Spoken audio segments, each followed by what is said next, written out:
Hey yo, what's up boys? Welcome to the stream. Hope everybody can hear me. Let me know if you can hear me.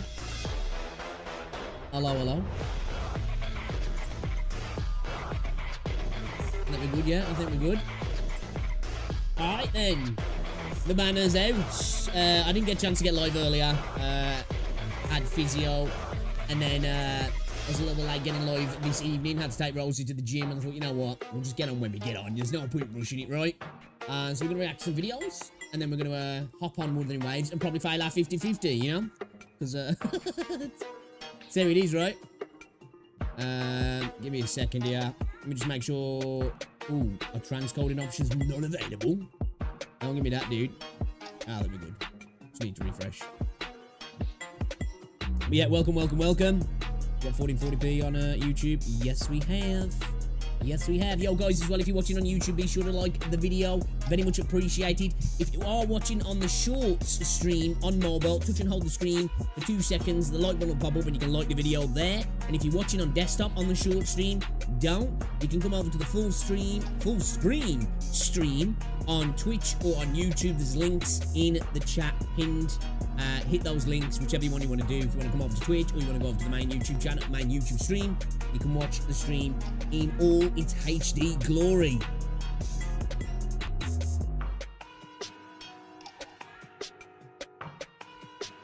How's everybody doing anyway, though, man? Are we good? Are we good? Hello. Yo, what's going on, Cheese? Brother Cheese.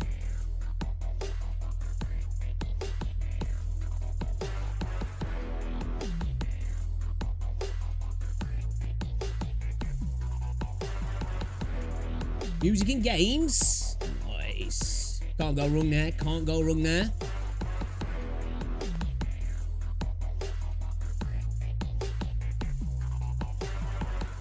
I wanted to watch a couple of videos actually before we get into it.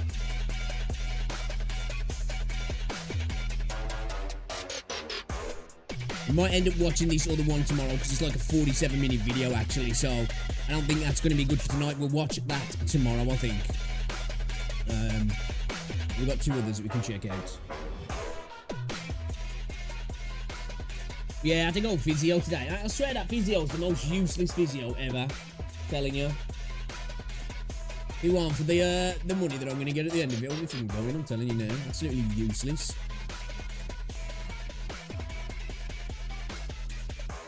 Stream sounding and looking alright now, is it? Are we looking and sounding okay?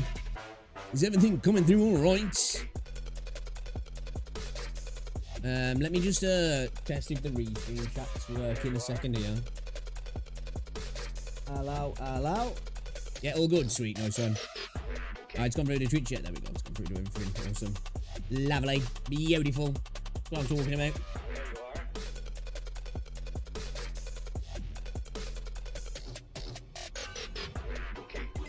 Man, it's gone really stuffy tonight in the UK. Well, at least where I am. It's been quite cool for the most of the day, but like, around about 4 or 5 o'clock, it just got really, like, humid and just oppressive. You know, when the air feels thick, like. Bit horrible. Alright then, let's get straight into it.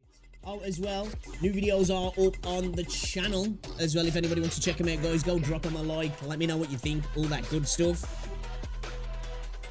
Very much appreciated. Once again, I want to say thank you to everybody who's been watching the videos. Even if you're just supporting for the sake of supporting and dropping a like and all that jazz, I very much appreciate it. Video's been doing really well, and it's always, obviously, always nice to see. Alright then, let's get into it. We want to start pulling out waifus as well, don't we? So, you know, we may as well we might as well get right into it.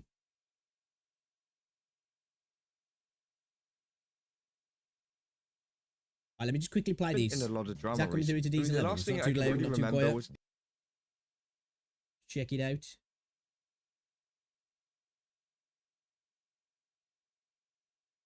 Yeah, it's alright, yeah. Sweet, awesome. Lovely jabbly. What's going on? What's YouTube doing? So Honko Star. YouTube's like, nah, mate. Nah. Not gonna happen. Not gonna happen.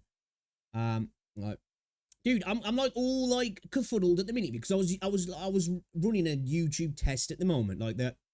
Got offered to join like some kind of beta or something. It was a UI beta, and everything. So basically, all the likes, all the description, the title was all at the side here. So it was all different. Like I'm trying to get used to it again now. Everything being down under the video rather than at the side of the video. It's kind of weird, man. Rosie, it is, isn't it? I was just saying that to Cheese, actually. It's like really humid. All right, then. 2 secs. All right, let's check this video out then from Kazahana. Honkai Star Rail players are uninstalling over this voice actor. I heard some rumors about this on Twitter. I don't know if it's true, but there were talks of like somebody being a predator or something. I don't know. Let's check it out. Let's see what Kazahana's got to say about it. Of course, these are always serious allegations. So let's see what's said first before we, this could all just be, you gotta be careful with this sort of stuff. Let's have a look at it.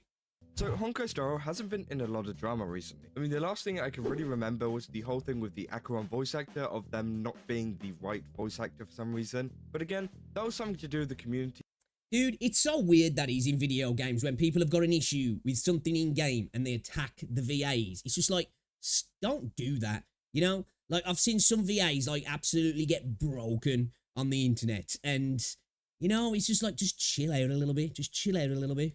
And the game, whereas this is actually involved with the voice actors and the actual like makeup of the game. If you don't know, Honkai Star Rail released their drip marketing for some new characters, including Mose. They also teased Lingsha and Fei Xiao, which again look like very, very cool characters. All of them look really, really cool. Hold up. I'm getting some noise on my line here. Let me just check something and we'll start this again. Do apologize.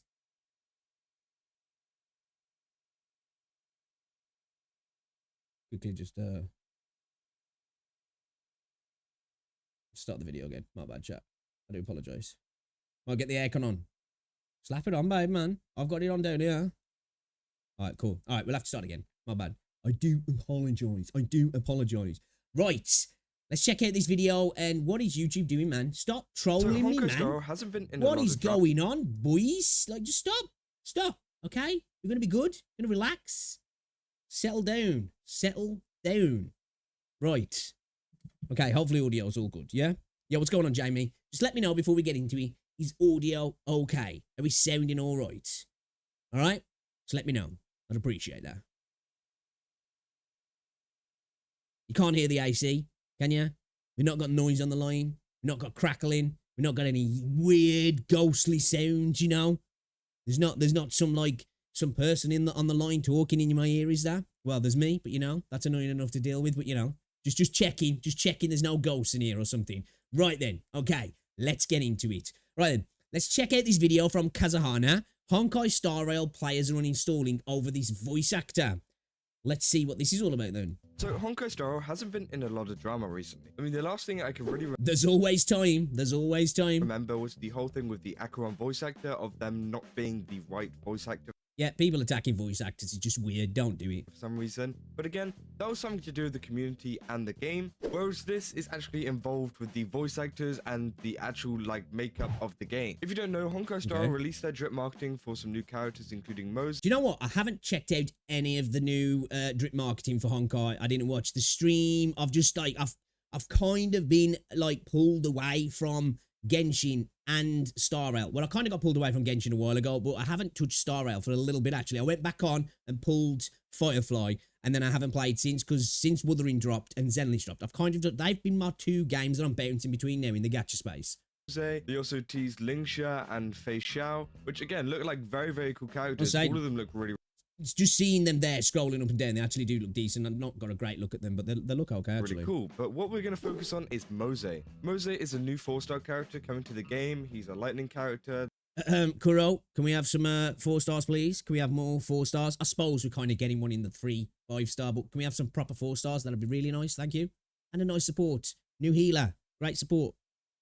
That follows the path of the hunt, I think that is. And they also announced the English voice actor for him, which is Chris Niosi. Now, you may have heard of his name before because he is actually... I haven't, no. A very popular voice actor. He voices characters like Julius from ReZero and also Reagan from Mob Psycho, which again... Oh, okay. I know Mob Psycho. Again, They're two massive characters and have like a lot of meaning. I mean, there's also some other big roles, but I haven't really seen Does a great job in Mob Psycho, actually. So, okay. any of them, but let me know if any of these other ones are big. But who would have thought that this would have caused a massive That's one thing I've noticed, sorry to keep pausing. In gacha games, people seem to be really invested into the voice actor side of things, don't they?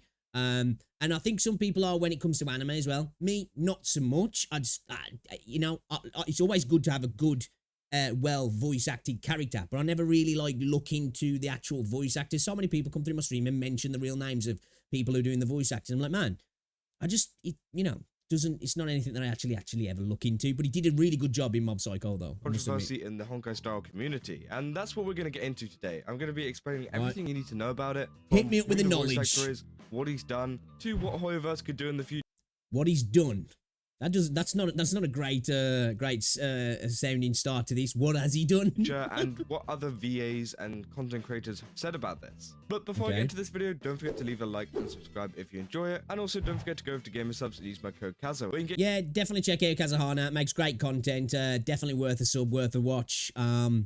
And I still haven't got a code either. Yourself 10% off a ton of cups, tubs, and even more. And there is just a ton of flavors over there that I think you guys would really like. But let's get back into the video. So as I said, Chris Nyosi is the new voice actor for Honkai Star Rail until one bit of information came out on Twitter. Now, I can't find the original tweet, but obviously this is all blown up. Well, it's got to be true. If it was on Twitter, whatever it is, it's got to be true, right? And there has been a ton of news articles on it. So we're going into Sports Kida, who do a lot of like internet kind of news and stuff, and they pretty much have it all here if you guys want to go look at it. But it says who. What did he do? Allegations, controversy, explored as Honkai Star Rail, post sparks, backlash online. What did he do, man? Tell me. Chris Nyosi, and what did he do? Allegations, controversy explored as Honkai Star Rail post sparks backlash online. Now, obviously, they go through a lot of what he's done, and then he says, however, following the announcement on July 18th, several netizens my birthday brought up past abuse allegations against the voice actor. Okay, not great that that's actually on my birthday. Okay. Which initially emerged in 2019. It says, in late July of that year, one of Nyosi's ex-girlfriends accused him of having manipulative and abusive behavior. After the girlfriend came forward with... Never good to hear that, but... You know, when it comes to these sort of things, this is serious allegations, and, you know, just because somebody said something, we've got to be careful in what we say and what we accuse people of after the fact, because some people hear stuff like that and they just run with it. Not saying it's not true, not saying it's true. Have no knowledge on this at all. This is the first I'm hearing about it, if I'm honest. With the claims in a blog post, several other former partners of the voice actor as well as colleagues accused him of similar mistreatment and abuse. So again, obviously this guy is not a good guy at all. It is quite... Okay, there's potentially some form here. Multiple people coming out. You know, there is the saying, where there's no smoke without fire.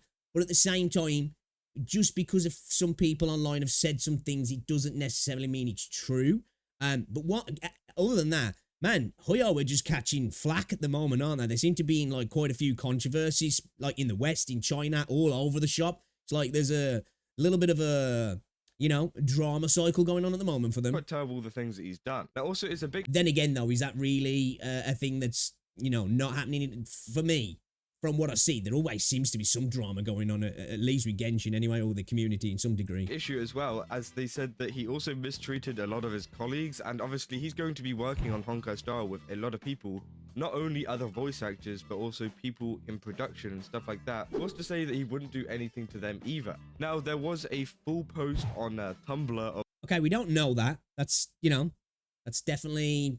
taking some things that have been said and then making an assumption that he's going to do something based on some allegations that we don't even know are true. So we can't say, you know, I feel like we've got, like I say, we have to be careful with these sort of things. It's one thing to totally ignore it. I think when allegations are made, it should be taken seriously, but we should never just go into the fact that, right, that's it, bang to rights, dude's done it.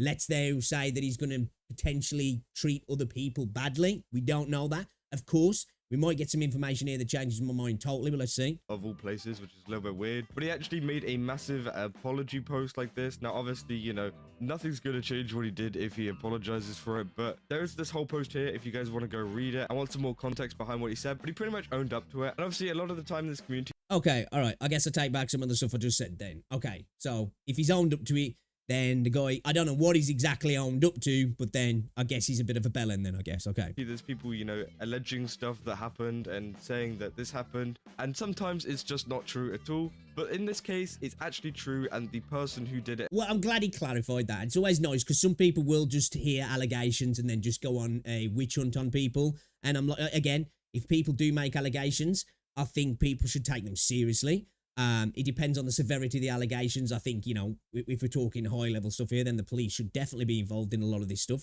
Depends on if the person who's making the allegation wants to report it.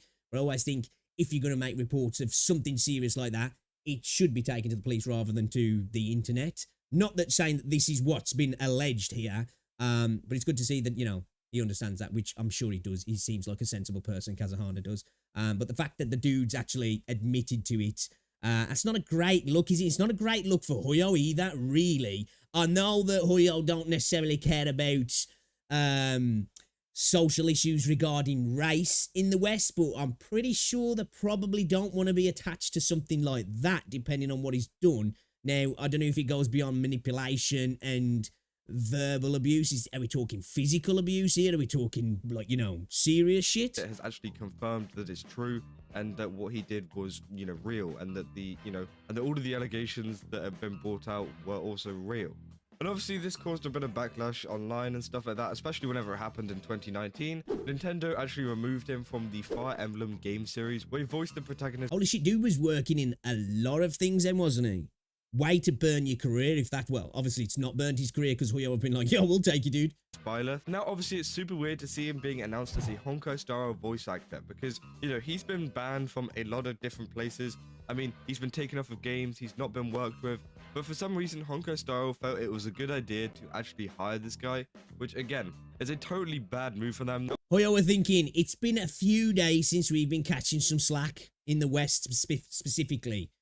What can we do to royal things up, right? Let's spice it up, baby. Let's do something. Let's get that drama farm going, baby. Obviously, it wasn't Honkai Star themselves who found this voice actor and hired him. It was some voice acting talent company. But again, Honkai Star is the ones who employs the voice acting talent company, so they have a say in what... They have the overall say, really, don't they? Of course, the agency's going to be the one that goes out and scouts the VAs to put forth for them, I'm guessing, to do auditions and such, or, well, I would imagine they would do. I've never worked in VA, but I would imagine there'd be auditions, so it's entirely up to Huyoverse whether they employ somebody, and I would imagine they would hopefully do the due diligence on the history of the people they're going to employ, especially when they are managing massive IPs that are global and the ramifications that can come with that for their IP, I guess. But then again, if it doesn't matter in China, it really doesn't matter to Huyo, does it? Goes on and who they hire. And obviously people immediately caught on to who this voice actor was. There's a lot of content creators and also just other people around on Twitter, you know, exposing a lot of the stuff that he's done and making people aware of, you know, how much of a horrible guy this guy is. And obviously this post has got 8.6 million views, so people were quite annoyed with this. And it's kind of a shame as well, because the character does look really cool, and that's what a lot of the comments are in reply to this post. I mean, people... That's what Huyo were like, we're going to bring this guy in. He's got a bit of a rap sheet, so we're going to make him a 4-star. That's your punishment, bro. We're going to employ you, but you ain't getting no 5-star, mate. We're saying this character looks really good, especially for a 4-star, he looks really, really good. But the only downside is the voice actor. Now, how did the community actually respond to this, and how did the voice actors of the game respond to this? Well, there's actually this video from Sayu. If you don't know who Sayu is, I've talked about him quite a bit in my last videos about some other voice actor drama and stuff like that, especially to do with the whole Natlan situation. But he pretty much went on stream, and this was a clip that was actually played on stream. I won't play it, I will just literally tell you what he said. Okay, as well, it seems like a lot of the VAs in the Huyo games as well actually stream also. A few people come through my stream and let me know that. You know, makes sense because they're going to be able to do VTuber stuff, and they're probably saying really good doing it as well, but... yeah, quite a surprise to me. And what he said was that he actually not sure why, but he just was. He said he talked to all of the victims and people, and he said to him that, you know, they all forgave him and that they all supported him trying to be better, and that... Okay then, so what are we talking about here then? What are we talking about in the regards to the allegations of abuse? Are we talking toxic relationships? Are we talking, you know, emotionally manipulative, which of course are not good traits to have? But there are levels to this, you know. People can be pretty shitty boyfriends or girlfriends, and they're not necessarily people who don't deserve to have careers and, you know, to get forward in life. Now, that doesn't mean that they're not trashy people. Of course, if you're manipulating your partner, being especially verbally abusive, I'm guessing if they're saying they're forgiving him and they want him to get on with his stuff, I'm assuming, obviously, I don't know. I'm going to assume it's not physical. So the dude's obviously just been a bit of an arsehole to whoever he's been with, which, you know, I think if you've been around the block, there's plenty of people like that. It doesn't mean that they don't deserve to maybe redeem themselves, you know? I think we all have negative traits. It's just how bad those negative traits are, aren't they? And I think if his ex-partners have all said they forgive him and want to see him thrive, I guess, then who are we to question that then, I guess, really? Obviously, totally saying this without knowing what he's actually been alleged that he's done. So, you know, might take that back in a moment. You know, trying to paint this picture of like he's improving and the people that he hurt kind of like supported that, when in actual fact he was lying and that he hadn't actually spoken to all of them. Okay, all right, I said it and I take it back. If that's the truth, then all right then. So these people, I'm guessing, haven't said this then. Right, okay, all right, I'm making myself look stupid. Well, I'm not, but you know, if they did say that, you know, it makes sense, but I guess that they didn't, so all right, I'll retract that then. He's only maybe talking about a select few of them, and obviously Sayu didn't know this, so whenever Sayu first talked to him, he was like, oh, okay, you know, that's fair enough, he's improving, so I'll support him in, you know, being in Hong Kong. Which is fair. If if you've heard that, you're going to be like, okay, all right, you know, it's not a great look, but if that's the case, like, as I said, you're going to be like, okay, if they've forgiven you, I'm not a fan, but who am I to judge kind of thing. But if that's not true, then that kind of makes it even worse in a way. But then after he found out that he was lying, obviously he deleted all of the posts and stuff, which he did get a little bit of backlash because people saw him supporting him, which obviously, you know, isn't a very good look. But obviously he didn't know, so, you know, it's not his fault at all. And yeah, I kind of feel bad for him. But at the same time, now, you got to be careful. Like, you especially can't stake your reputation on things that you've heard through the grapevine or other people's word at the end of the day. So I said you can't take people's word for allegations for 100, and at the same time, if there is something going on like that, you can't take somebody who's involved in it or is the person who's being accused. You can't just take their word for it as well. You know, you especially don't stake your reputation on it and put yourself out there and not so much defend them, but, you know, kind of align yourself with them, because it's only going to drag you into the dirt, and this is the sort of dirt that sticks as well.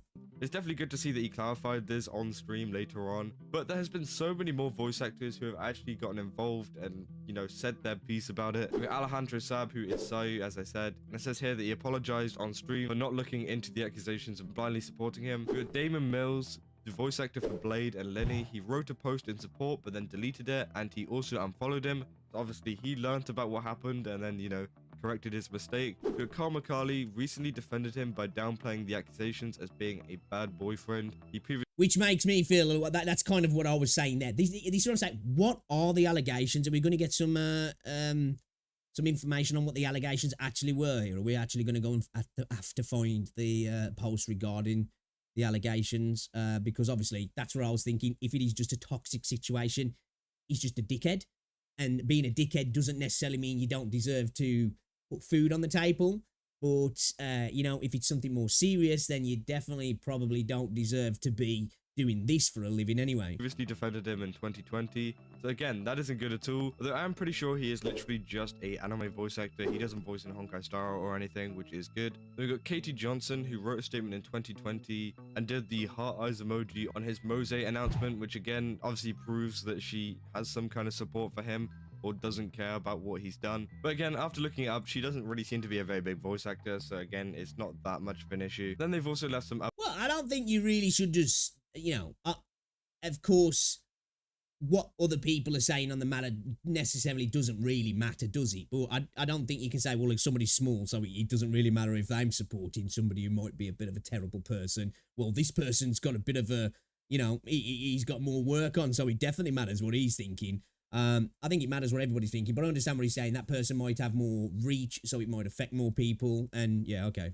other names down here. Now, obviously, I'm not going to go through all of these because they've literally added no like summary or anything of what they've said. So I don't want to like throw people under the bus if they actually haven't done anything. Obviously, the person who's posted this could be a little bit, you know, unhinged. And they've actually left out the part about Sunday's voice actor talking about this too. Because as I was saying, people have also been going after Sunday's voice actor too because he actually came forward in support of Chris Neosy, which so far, though, this all just seems like a lot of he said, she said kind of thing. It seems like some allegations have been made.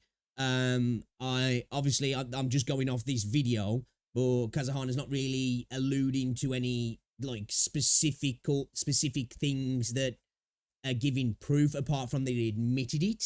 I don't know exactly what he supposedly has done, or obviously has done because he's admitted it. I think we've got to be careful in like going after all these different people, accusing them of supporting him or whatever, because they themselves might not exactly know what the deal is. And I don't think it's always on people who might know somebody to know exactly what they're always up to in their private or personal life. Even if it's kind of become semi-public, it doesn't mean, you know, people go to work and they come home and they do their own thing. That not everybody's always online like a lot of us are, especially people on Twitter who spend their entire life digging into stuff like this, so they think everybody should know all of the information that they know as well. Again, is extremely weird, and this was all on the Honkai Star Rail subreddit. Now, this is a post from Sip Stefan, who obviously posts a lot of stuff to do with Honkai Star Rail, Genshin Impact news, any pretty much Hoyoverse game news. And pretty much there was this long post of him trying to downplay everything that Chris had done and all the other stuff that had happened. And maybe he's just in a similar boat. Hold up, we've got to pause this a second. What's the guy's name? Chris Neosy. I need to know exactly what he's been accused of. So I think it's incredibly important.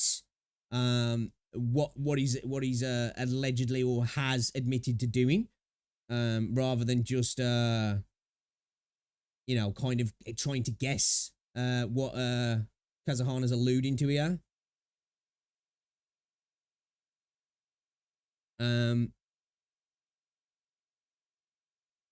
Okay, right. So he had apparently, according to Google, because you know Google, in response to Tumblr and Twitter call-out posts on July 18th, 2019, Neosy made a post on his Tumblr account confessing that he had been emotionally and sexually abusing colleagues, family, and partners for over a decade. Neosy's post highlighted specific instances of abuse for which he issued public apologies. Right, okay. So if that's the case, then right, okay, yeah. That's pretty serious. So I think trying to defend this sort of stuff, of course, people can be, like I said, dickheads in relationships, and I'm not defending emotional abuse. Of course I'm not. But I'm just saying, you know, a toxic person in a toxic relationship can be a bad partner. Of course they can. But emotionally abusing and sexually abusing colleagues, family, and partners. Obviously, I'm just going off this here, but we've got the fact that he's admitted to this, but I just kind of wanted to know the specifics. Was it just, you know, him being a bit of a prick, or was it more serious? Evidently, it's more serious. So, okay. So, definitely not a good look if you're working in the space, or even if you're not, if you're just a normal person, to defend that. Not a good look at all. And it is kind of wild then, if that's the case, and he has admitted this for doing it over a decade as well, that he would be employed by Hoyo. That's kind of crazy, actually. To Sayu, who he just doesn't really know the full story, but it definitely seems like he does know quite a bit about what happened and just is, you know, publicly defending him. But on this post here, you can see that it says, it seems that the comment section is very split, with many expressing disappointment in this response. So some people are angry at Sunday's voice actors, some aren't, because people can have their own opinions, but obviously everyone is very angry towards Chris Neosy. Obviously this whole situation is kind of crazy, and I think that Honkai Star really needs to find a new voice actor for Mose. Yeah, I'd agree. Yeah, there's no defending that. He's admitted it, so it's obviously that it happened. He's not trying to defend it or argue that it didn't. I haven't read into the post in its entirety, but from all the posts I'm seeing, it looks like he has admitted it. So if he's admitted to that, yeah, it's definitely something he shouldn't be working on. You know, a game that a lot of young girls are into as well. Of course, the character doesn't represent the person, but the person behind the character represents the fucking person, and he's representing Hoyoverse, which doesn't look great. And as I said, it's one thing them, you know, not giving a damn about Western sensibilities regarding race and representation and all that sort of stuff, whether you think it's bad or whatever, you know, that's something that's not this bad, you know what I mean? That's just personal opinions on whether you think something should be in the game or your preferences and such, and China just not giving a damn about all that. But, you know, come on, man. I know they only listen when China's mad, but that's freaking wild, that is, if they just ignore that. Like, I'm curious, have they actually responded to this? Obviously, you know, this is drip marketing, so we've still got ages until the actual character comes out.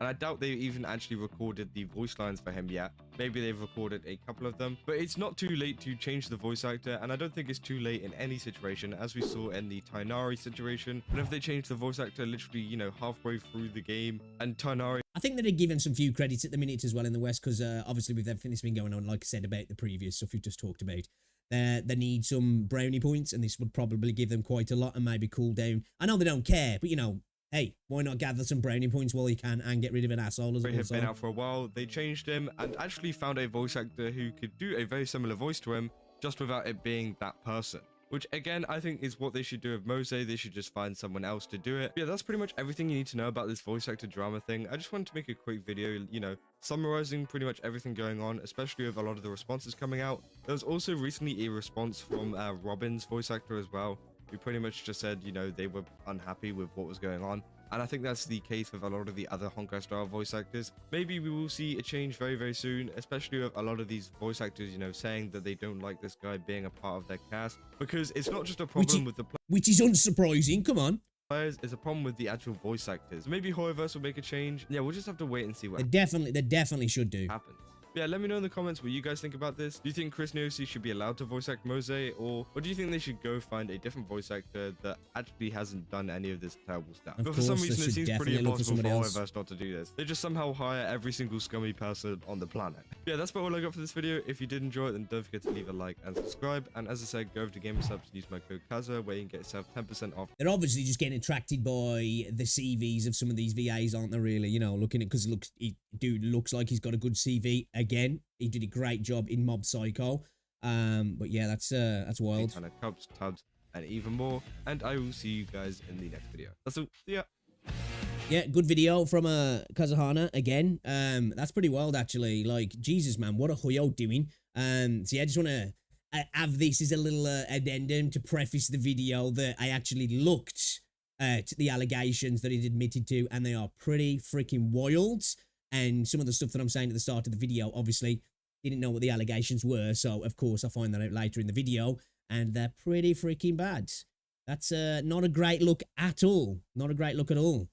And that's not great for Hoyo to be dabbling with that. That's wild that they would do that, really. You would think they would do the due diligence in their employees with something as big as Star Rail as well. Again, I know Hoyo really don't care what the community think. But this is bigger than just the community being mad about particular things, that sensibilities that they don't care about. I would imagine they care about stuff like this, surely, you know? I know there's differences in our cultures and what we view as morally correct in regards to sensibilities and representation, but this is a different kettle of fish altogether, and I would imagine the Hoyo would think the same. So I think we probably will see a change. I would imagine we would. That's kind of crazy, though. Kind of crazy. Great video, though. Nice one, Jamie. Yeah, good video. Good video. What's going on? Eat me mustard. Eat me mustard. Again, we just spoke about Hoyo in quite a negative light there in the last video. And lo and behold, Hoyoverse is at it again by the looks of things. Let's check this video out from Tectone. Hoyoverse is cloning the entire gaming industry. I don't know what this is actually specifically talking about. Doesn't surprise me at all. I think Hoyo are going to try and be in everything. Jesus Christ, they're investing in nuclear power. You know, what do we expect? Let's check this video out, though. Would put big titty women in it and people will still buy that shit. From indie to Plan to clone the entire gaming industry. Boys, we have entered the Hoyoverse. We have entered the Hoyoverse. Why make a good game when we can just clone it, make it worse, but put big titty women in it and people Facts. will still buy that shit? From Facts. indie to AAA, China is set to clone the entire gaming industry. But to be fair though, isn't this just what China do in general? You know, this is not just a gaming thing specific for China, isn't it? It's like tech. It's, you know, look at all the copycat tech that comes out of China. This is kind of just what China do. They look at some of this working and go, that looks nice. That kind of works well. Think I'll take that. What the was that? What was that Hearthstone clone? Clone sleeping dragon. Holy shit, I didn't even notice that. What's this here as well? What, Saints Row's a Chinese game? I wouldn't really class Saints Row as a GTA clone, personally. I don't think that one's a fair one to say that. It's just another game within the genre. That, you know, that's like, well, I guess Wuthering Waves kind of is a Genshin clone. Let's carry on. Bro, that is the same game. Also, GTA Saints Row. What the fuck? Isn't that... Is Saints Row Chinese? Gaming industry. that's why I didn't know that Saints Row was Chinese, but I definitely wouldn't consider Saints Row a clone of GTA at all. No game has even, there's lots of games that have tried to be like GTA, but no one has even come close. And I guess that's probably what a lot of stuff China do anyway. But yeah, I don't think Saints Row is a clone of GTA. Everyone clones and copies a bit, but while the West does it quietly, China does it strategically. Blatantly. Them like, we don't care.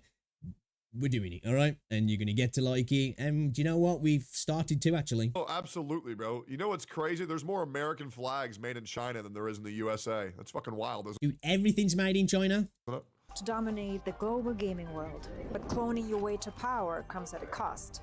I'll uncover their three-part cloning and believe me, they're willing to pay it. They are willing to pay it. Strategy. Hey, you want to know why? It's because China's #1.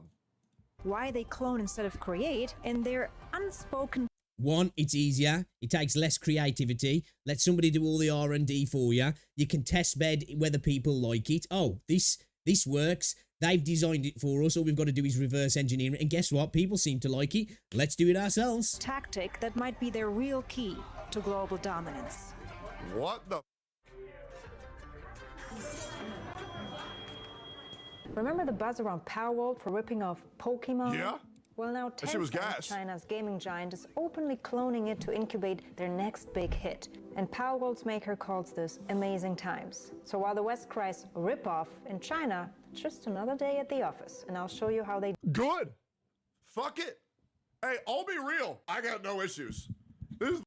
Before he gets into that, I must admit, I'm kind of the same. When it comes to video games, a lot of people get mad at plagiarism. Like, we spoke about this before with the whole Arena Breakout situation and Tarkov and the asset copying and, well, straight asset ripping apparently, and the game really just basically being a clone of Tarkov.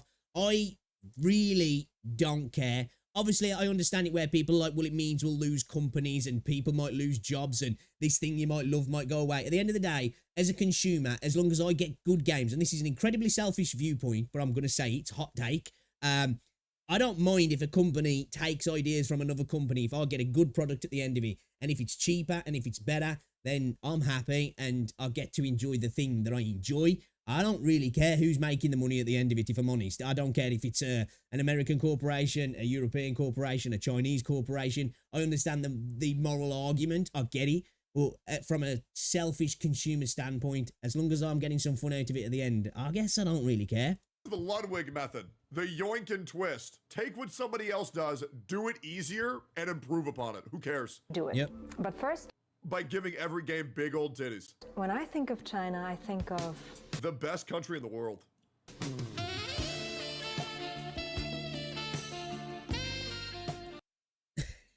My childhood, man. Sorry, I just couldn't do a video about China and not mention my boy Jackie Chan, who, by the way, was the face of the learning machine. The top Nintendo clone back when importing consoles was way too expensive. And Jackie came with a keyboard to not only play, but learn through games like Letters Invaders. Now, I'm bringing this up because the company behind the learning machine recently went bankrupt, thanks to China's... I guess they didn't really learn from their own machine then. Yeah, it's a terrible job. Let's carry on. Chaotic loss. And to understand their game making, let's first understand their lawmaking. Even Jackie couldn't save them. Which in China can change overnight. You see, games must be government approved to make sure... I think the best law that China ever came up with was in gacha games, you cannot nerf a character post-release. That is my favorite thing ever.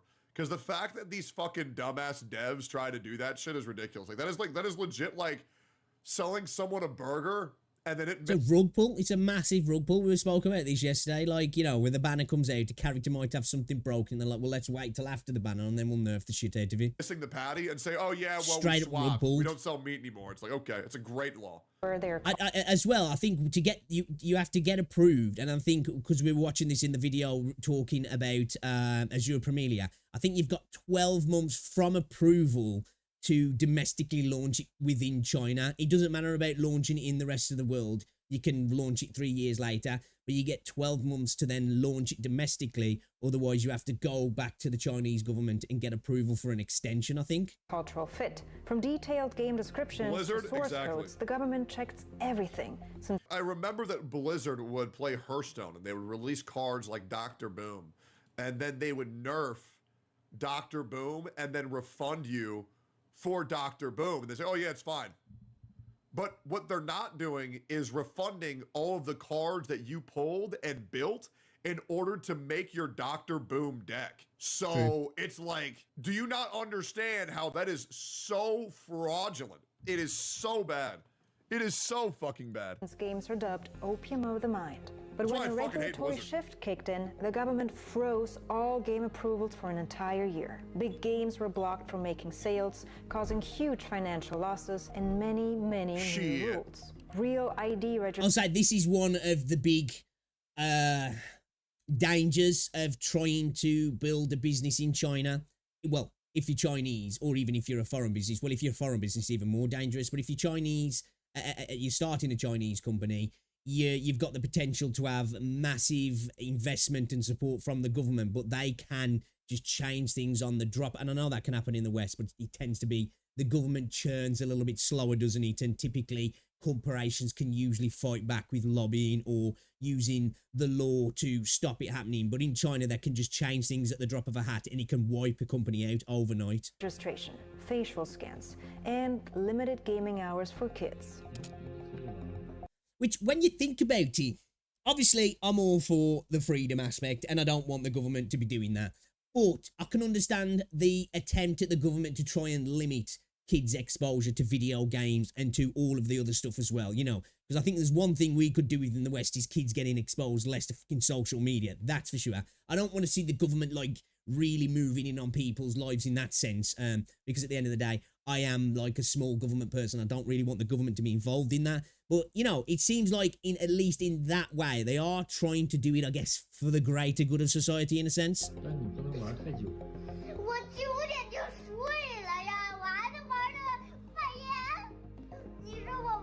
So it's like, I guess, for in China now, like, you have, like, if kids are being naughty, like, you don't go to bed, that, you know, I don't know, whatever adults will use, like, the boogeyman will come and get you. They'll be like, you know, the CCP will come and get you if you don't get to bed. The first freeze ended, but a second freeze dropped the number of approvals even more. Today, game approvals continue, albeit very slowly. And to top it off, China had a 15-year-long ban on gaming consoles. I was going to say, I remember that. That didn't end. That was, like, not too long ago that ended, yeah. Like, recent times, I'm not too sure, but it's like, I think within, like, maybe the last 10 to 15 years, I think that was the thing, yeah. That's crazy, that is. Crack down on gaming. But when the economy struggled, they lifted the ban to cash in on the gaming industry. Suddenly, China was ready for the Switch, PlayStation, and Xbox, which meant the end for many local clone makers. And so, Keyboard Jackie disappeared, and with it, the childhood memories of many Chinese. This nutshell version shows China's unpredictable lawmaking. But there's way more than just red tape. Does anybody still play Xbox in 2024? I mean, I don't know, man. The idea that people actually play on... Dude, Xbox is better on PC nowadays. Like, why do you need an Xbox? All you need is a PC and a PS5. I don't own a PS5, but if you need it, that's all you need, really. Get yourself a PC, get yourself a PlayStation, and you've got access to everything. You just really don't need an Xbox nowadays. I understand that, you know, the cost and all. I get that. But, like, at that point, you might as well just get yourself a PlayStation. Consoles blows my fucking mind. I've had this PC for, like, 12 years, and, bro, I'm just like... Hey, if it's a console exclusive, yeah, I'm just not gonna play it. Yeah, I'm at that point myself now. It's only something that I've done since the PS5 launch, really. Yeah, I just, if a game's just exclusively on PlayStation now, I'm just like, I guess I won't play. That's why I haven't played The Last of Us 2. If it's not coming to PC, if it's not coming to Game Pass, not interested. You know, like, I'm good. I'm gonna just play on my PC because it's the greatest thing to ever happen to humanity. Yeah, Agree. PC Master Race, baby. I'm good, man. Pass. So to grasp their cloning strategy, we need to rewind a bit further, and I'll make it quick. So let's start here, with Mao's death. Oh, That's fuck. when China flipped from ideology to economy, sparking the chaotic period of gaming, unregulated, free-for-all, and flooded with unlicensed copies. The first Chinese PC game was pretty much a monopoly. Although I will admit, people who haven't played Bloodborne, I feel very, very, very bad for them. That's pretty much the only console exclusive that I feel like everybody should play. Knockoff. But it'll be imported to the PC soon, guys. Trust me. A year later, Yeah, right. China's first RPG entered the scene. What is the fucking deal with that as well? Like, why is that? Why? I just don't get it. Just a massive prick tease that whole situation is with Bloodborne and PC. In the formation period, regulations popped up but didn't keep players from cloning. Shanda's The World of Legend cloned a Korean game, and Tencent's first game portal looked strikingly similar to another. But why did China, once famous for its world-changing innovations, become infamous for its image? What? OFC. Dude. Portal looked strikingly another. But why did China, once famous for its world-changing innovations, become infamous? Is that supposed to be an Asian Obama? Am I tripping? Oh, you guys can't see that? Let me move the camera a second. Like, am I tripping there? Like, am I just imagining that? Is that supposed to be like Obama fried chicken? Dude, what did I say about China and that shit, bro? They don't care about that sort of race sensibility. I'm not tripping there, am I? Like, I am not tripping. That's wild. Infamous for its image. What? Sunbooks. What the hell? What the fuck was that Obama KFC? Okay, yeah, I'm not tripping. Knowledge is seen as public good and Trump's personal ideas. As a Chinese official That is straight up wild. Obama fried chicken. That's got to be what that stands for, right? Yo, China is wilding. once wrote, Obama "Chinese fried learn chicken? for substance, Westerners for application." In other words, use foreign knowledge to boost national power, whether it's military equipment or... I'll say I know a lot of the fighter jets. I know they're designing their own like 6th generation fighter jets now, but I think up until now, pretty much all of the fighter jets have just been rip-offs of Russian jets, apparently. And yeah, there's these like towns and cities within China that are basically just like miniature versions of European cities and African cities. What's this like? Something they're supposed to be like London Bridge, Tower Bridge, kind of like weird double Tower Bridge or something. We've got a Sphinx. What's it supposed to be? Venice. The freaking Eiffel Tower. architecture. That's why a Chinese developer replicated Zaha Hadid's design before her project was even complete. When called out... Holy cow, dude, that reminds me of the Nokia factory. I remember watching a documentary before, or a video, or whatever it was. It's going back a few years now. Obviously, Nokia, like, you know, nobody really uses Nokias anymore.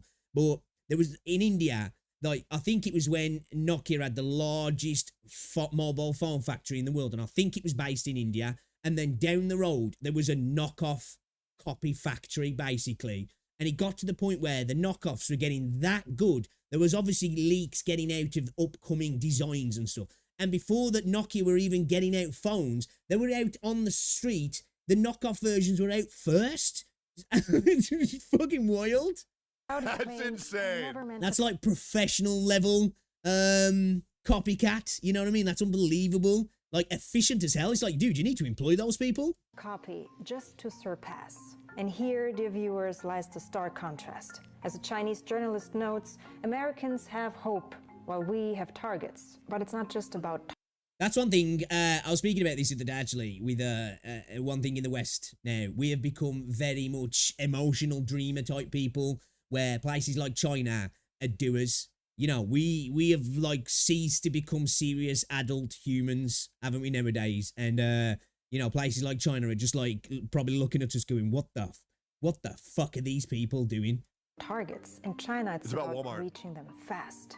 Many of you nailed it in my community post. China clones for fast market capture. It's more complex than this, but whether it's quickly capturing a market, cultural influence, or lax legalities, speed is key. And that's why during the development period, China's gaming... They also want to corner those markets within the domestic market, don't they? They want to see what's happening elsewhere, something that's going to be popular, steal it, cater to their own market, have such a, like, they've got such a massive population that they can have that thing blow up bigger than the initial idea and then export that to the world and totally usurp that that IP, that thing, whatever it may be. Industry exploded. Online gaming, loot boxes, and microtransactions became the new gold rush, with giants launching games even on entirely homegrown 3D engines. In the expansion period, China became the largest gaming population in the world, and today, in the maturing period, No the largest VTubers. gaming market in the world. With Chinese gaming giants topping the revenue charts, it rightfully earned the title Games Industry Capital of the World. Now, before I show their cloning strategy, I want to get things straight. Who does not clone? East or West, we all do it. Everybody takes a little from somebody else, don't they? It's just usually, typically, people like to be a little bit more subversive about it, you know? Which I guess is that worse? You know, it's one thing knowing there's a snake there, another thing not knowing there's a snake there and it's in the grass and you're more likely to step on it. But yeah, I guess you can kind of respect the honesty in the dishonesty almost. Games have always been copied. When Doom set the template for FPS, most FPS games were dubbed Doom clones. Same with Diablo clones. That's everything. Candy That's Crush every game ripped ever. off Bejeweled, which ripped Everything is derivative, really, at the end of the day, isn't it? It's just how much you derive from something prior, really. off Diamond Mine, Yep. Paladin mirrored Overwatch, Yep. Saints Row GTA, and PUBG Yeah, but, you know, like, I don't see Saints Row as a clone of GTA. I just think it's in that genre. There's plenty of other games that could be considered that as well. Like, but, you know, it goes with the theme of what's going on against. walked, so Fortnite could run. True. Well, actually, the Armour Battle Royale walked so PUBG could run, and then Fortnite could fucking sprint through the wall. I mean, that's how genres are born. And you know what's crazy? Hot take. I still think PUBG is the best battle royale ever, man. There's no battleground that has better gunplay than PUBG, bro. When you can snipe someone 900 yards away with a Yeah, it's long distance sniping in PUBG is super satisfying. car 98K, oh my god, it's so good. Now Fortnite, Dude, do you know what though? I remember the old H1Z1 days. They, in my opinion, although PUBG I think was subjectively a better game, I just H1Z1 days, man. That was such a fire time on Twitch as well. Like there was so many good streams going on then, and H1Z1, it was just so much fun, man. is more fun for more people. But dude, if you're part of PUBG's niche fan base, oh my god, it's so fucking fun. I love it. However, there's a thin line between enhancing a concept and outright theft. America's most notorious clone company is probably Zynga. A while back, EA sued And they stole that from Sheldon, Bazinga. It's just blatant at this point. them over the bill for ripping off The Sims Social. Oh. As soon as EA released Restaurant City, Zynga released Cafe World with striking Not gonna lie, didn't know about either of those two games, never heard of them. resemblance. The fun part, Farmville, the game that put Zynga on the map, that too is just a rehash of Chinese game Happy Farm. Okay, I know about Farmville, and I didn't know that. You know, it is just a battle of either side of who can steal whose idea faster, make it out there quicker, and just basically look like you were the first to do it. What? Did not know that. Farmville was so good, bro. They stole from China. Oh, that's why I hate Americans. Dude, never played Farmville in my life. Never played Farmville, ever. Not once. China #1. I remember a time everybody was on Farmville on Facebook. It was just like everybody was playing it. Never played it once. Which itself is a rehash of Japan's Harvest Moon. Or check out How the fuck is Happy Farm like Harvest Moon? I was gonna say, I don't get that. No, it ain't. What the fuck? Deviator from a Chinese It's like when people say Viva Pinata is like Animal Crossing. No, it fucking isn't. They're so different. studio.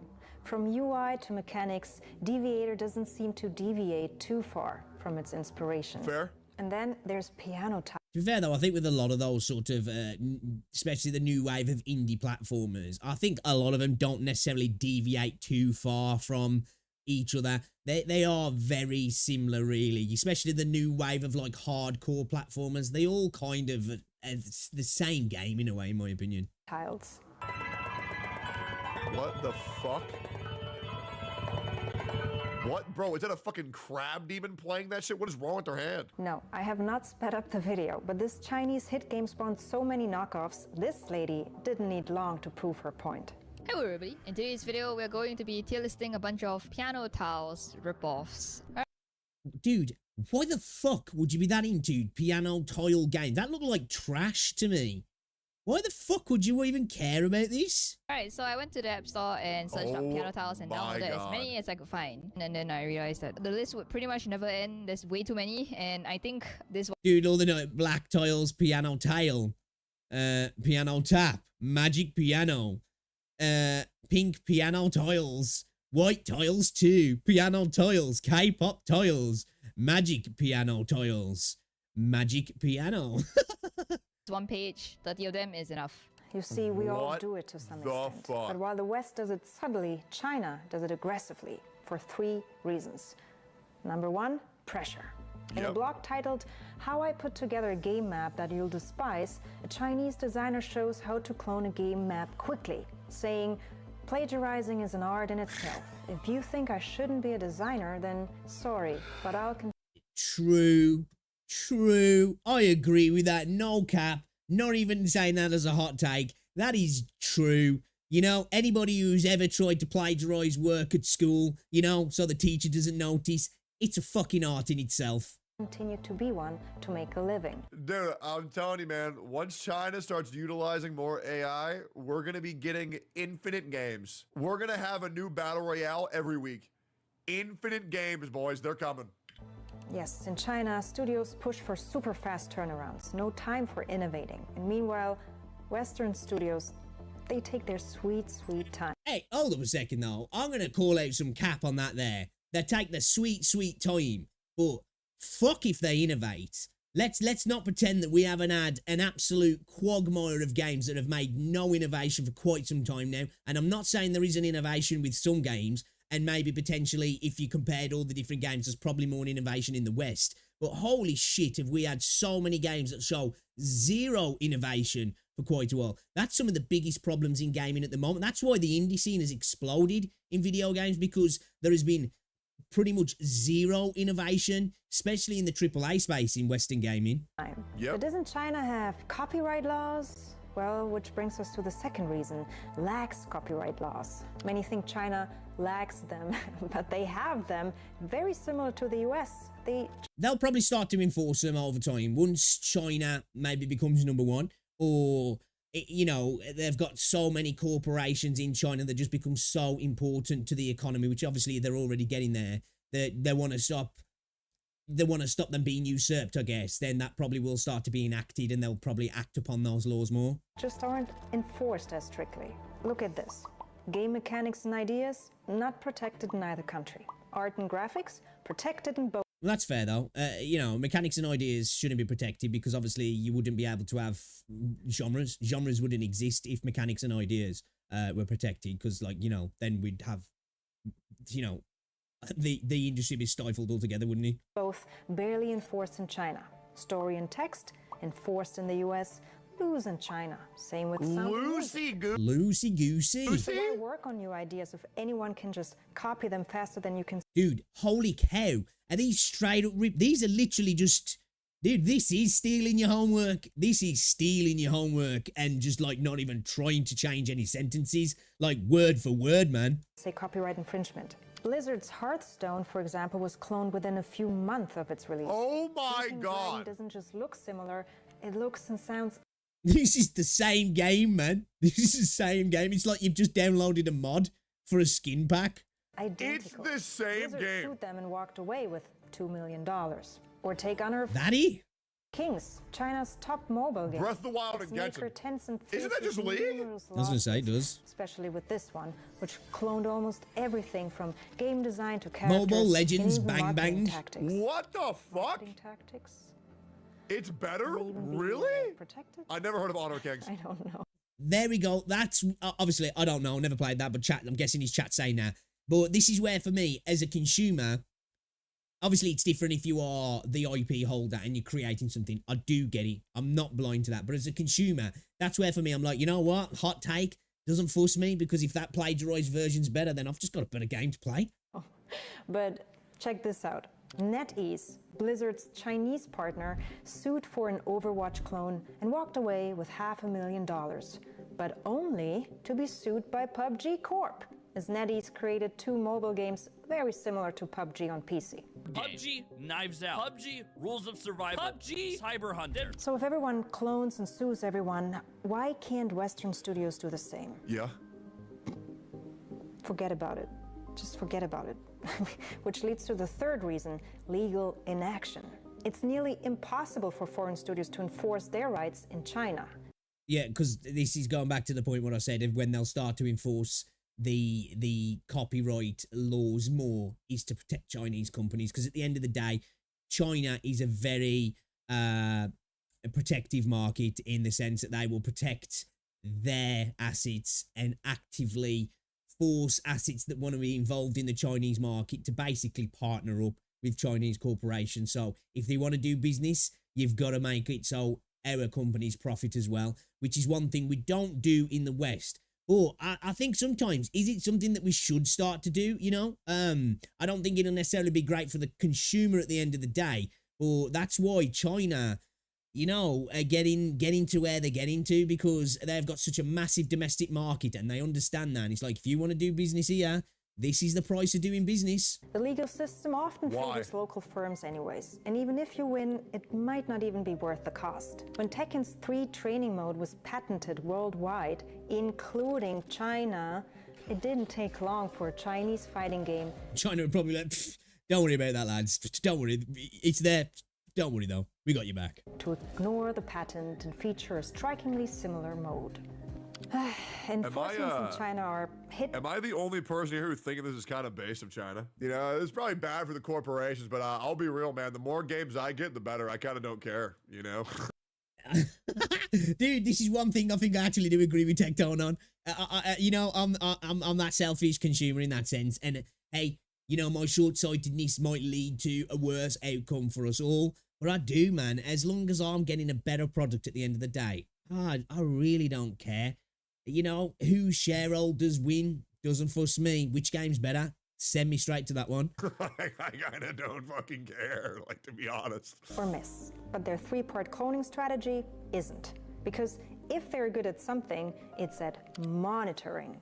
In the monitoring stage, it's all about observing global gaming trends and adapting them to China's strict regulations. Oh, dude, I monitor game trends every single day. That's why I'm always correct on every single game. I'm like, yeah, this game is going to be this successful.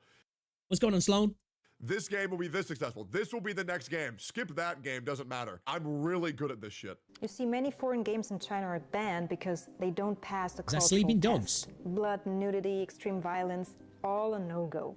Yeah, I think even things like skulls quite a lot are like a no-go in China as well. Yeah, not just blood and nudity. I think I heard something like that somewhere, that like skulls tend to get censored a lot. You know, like images and depiction of skulls and skeletons and stuff. Yep. Sleeping Dogs, yeah, what's on, Neil? for instance, didn't pass the test because it took place in Hong Kong. Lame as fuck. Changli 3 also didn't because That's the only thing that I don't like about Chinese regulation laws is they need to let us fuck the characters in the game. And they need to let more like graphic shit happen. You know, like arms ripped off, heads ripped off. Like fucking anything that moves, you know? Like that's what I think they should let us do to make the game better. Real-life Chinese locations. Hoppo Games showed a red effect around the icons, which is the color of blood. And Pokemon Go. I think that's it. I think that's what they have to do for the most part when it comes to things like blood. They just have to change the color, don't they? Either remove it or the blood becomes green or something, so you don't necessarily get the connotation that it's blood, you know? Didn't pass because Google Maps is banned, but Let's Hunt Monsters filled the gap quite nicely. Now here's where it gets Let's Hunt Monsters. interesting. How do you identify breakout genres? Well, according to their strategy, genres tend to emerge every 6 years. From FPS to MMORPGs to MOBA and Battle Royale. And by tracking... I wouldn't disagree with that. Sounds kind of an astute observation, if I'm honest. Steam tags. Well, then where the fuck is 2023? Is that auto chess? They can monitor genres with global breakout potential to ensure they are at the forefront. Which leads us to stage 2, cloning. Once they spot a breakout genre, they quickly clone and test them. In case of a small hit, they double down through strategic... See, this is exactly what I said they do. This is why I said that it works as well, because they'll look at something happening in another country that acts as a beta test. People seem to like this. It's trending. We can then look at how it works. We can reverse engineer it. We can quickly replicate it, and we know it's going to be a hit. And then, in fact, we can get it out to our domestic audience, which is massive. And then before that game's really got onto its feet and, you know, it's hit the ground running, we're already massive, man. And then we can start exporting, and we almost look like we got here first. Strategic partnerships. When MOBA and Battle We're looking at HoYoverse is cloning the entire gaming industry and China in general, and it copying IP and ideas and such. Royale emerged, notice how Tencent acquired Riot Games and secured PUBG mobile rights. They then rolled out Honor of Kings, which is basically League of Legends, and tailored it for Chinese players on mobile. And when NetEase released mega hit game Eggy, which you can't deny, like I say, at the end of the day, this is all smart business moves. All smart business moves. Party, a Fall Guys clone, Tencent redirected Eggy Party from working on Assassin's Creed Jade to their own party game, Dreamstar. No wonder Assassin's Creed Jade is delayed to 2025. Holy shit. See, dude, that's how base China are.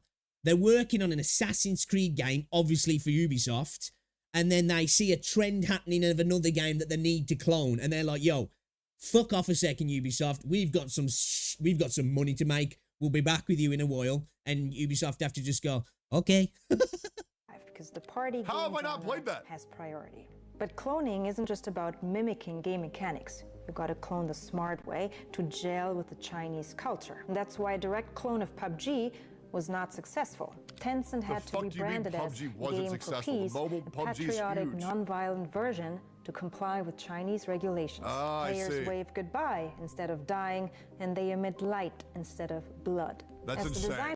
Dude, that's so cringe. Like, you know, throughout this, China's pretty based. That's so freaking lame, though. Like, that's the thing. Like, I think in that regards, China's politicians are going through, like, well, we've still got that in the West, but are going through, like, the US 90s version of politics of, like, oh, video games and music are the devil and it's going to make people go insane, which there's probably some truth to it, I guess, but you know what I mean? That is the lamest shit I've ever seen. An art in itself. That is the dumbest shit I've ever seen. Scaling. Once a cloned game becomes a small hit, the real magic happens. Scaling. Put it on mobile, PC, and make it free to play. But not just that, you gotta boost the marketing too. Let's go back to Honor of Kings. Once cloned and cultural... Get it out to that Chinese domestic market, it absolutely dwarfs every other market, and boom, you're flying. You're absolutely flying. Adapted, it became the #1 game. And so Tencent threw everything at it. Massive ad campaigns, celebrity endorsements, collaborations with beauty brands to bring in female gamers. Or take Genshin Impact. They didn't just collaborate. Yes! They're collaborating with KFC and not Obama fried chicken. They made a big mistake there, didn't they? Fight entire KFCs to reel in mostly male gamers. All dudes. I'm pretty sure this is like 100% all dudes. See, this is what China understand as well when it comes to games like Genshin, and that they understand that majority of it is going to be, you know, straight dudes who want, you know, attractive characters. And this is the one thing that the West doesn't understand. I get it. There are a lot of girls out there that game, but this is why I said it's kind of wild that we don't have gacha clones in the West. But at the same time, it's understandable because no Western companies want to touch that sort of, you know, design around feminine sex appeal characters that you want to pull, because, you know, the culture in the West, and that's why the East is able to just run away with it. I think at some point maybe they'll get over it. I don't know if it'll be too late for them, but just imagine the money that some of these AAA companies could make if they just backed off from that shit and released a gacha game to sell waifus. They could kill it, but they don't want to because they don't want to be objectifying females, do they? They'd have to look, you know, they'd have to have a bunch of butch waifus that nobody'd want to, like, pull for. Once it's on every platform and the marketing is rolling, they try to push it globally. But what's working in China doesn't necessarily work abroad. Take Arena of Valor, for instance. Never heard of it. It's the Western version of Honor of Kings and flopped internationally for 2 reasons. First, it launched just as the Battle Royale craze took off with Fortnite. Second, it's a game lost in translation. Honor of Kings hooks players with its rich Chinese... I think there's certain games as well that just become such phenomenons that it's hard to copy, and Fortnite just become such a phenomenon that I don't think it mattered how much you tried to clone Fortnite. You were just never going to clone the culture. Do you know? You might be able to clone it to a smaller degree locally and more domestic for China, but you were just never going to be able to usurp something like that. There's certain games you just, you know, you can just only hope to attempt to, you know. That's why they were smart with acquiring Riot and bringing out Valorant, because they wanted a bit of that CS, but they knew they were never going to be able to create a CS clone exactly, but they could tweak, you know, use American, I guess, creativity to get into that space. Because that's what I mean, man. They know what they're doing. They're astute business people. Cultural context, covering historic heroes to iconic poets. But when Arena of Valor tried swapping in Norse, Greek, and Roman figures, it just didn't click the same way. There just is no shared cultural literacy. And honestly, I'm not sure if throwing Batman or the Joker into the mix is going to change that. In any case, the strategy of monitoring, cloning, and scaling is their way to find their winner-winner chicken dinner. But there's something way deeper at play here. Just when you think cloning is their only ace, they've got another card up their sleeve. Buying out foreign firms. Sure, that's not something specific to China. This is something that they've also cloned. They watched America. Well, America watched Britain doing it back in the day. Probably acquiring them in a different way, let's say, but we won't get into that. America then, like, we're right, okay, this is how we export culture, and we basically get rich doing it as well by buying out corporations across the world. You know, there's America has its fingers in so many pies, especially across Europe and all over the place, and China are replicating that now. They're coming back at us in a sense, aren't they, in that regard? But there's I say us, I'm not American, but you know what I mean. Catch here. Foreign game studios have to work with Chinese firms to sell their games in China, which means they have to share their profits. And not many foreign companies want to do that, which means less competition and more money for China. And with more money, they can easily buy more foreign studios for some very hefty sums. And with this advantage it's of being actually a insane closed the market, financial benefit that China has, where if they have some severe competition with another company, they can just buy them out. Yeah. A lot of this comes down to just the size of the domestic market, though, doesn't it? Because the domestic market's so massive, they are able to fund that stuff, and along with investment from the government, because the government understand that this is how they win. And also, so many companies, even though she said that, you know, it's not profitable, there's still so many companies want to do business in China. Hollywood does. The gaming industry seems to as well. And the only way they do it is by paying the toll. So they just get rich either way. And then, you know, they either buy them out, or it's like, you know, you can come here, but you do it on our terms. That's pretty insane. I can see this being a downside for sure. That does not make... Oh, of course. I think in the end it will. As I said, going back to being that selfish consumer of just like, if I get a better game, I'm happy. But in the long run, it probably won't be good for us, because at the end of the day, the cultural sensibilities of the Chinese Communist Party definitely don't reflect a lot of the sensibilities that we have in the West. And that could mean a massive downgrade in the things that are in video games, couldn't it? You know, it could mean that we get like a lot of stuff that we just don't jive with. But at the same time, I think the Chinese genuinely don't mind exporting stuff to the rest of the world that they don't agree with from a moral standpoint, because I don't think they necessarily care if the rest of the world are ingesting content that they maybe see as problematic, as long as the Chinese domestic market isn't ingesting that sort of content. You know, if it's rotting American brains, I don't think they care, because they're going to make cash off it. But if it's rotting young Chinese brains, they don't want that, you know, which again, smart. Make too much room to be competitive in the space where your company says, oh yeah, well, I pay to win. I pay to win in real life, and I buy everything.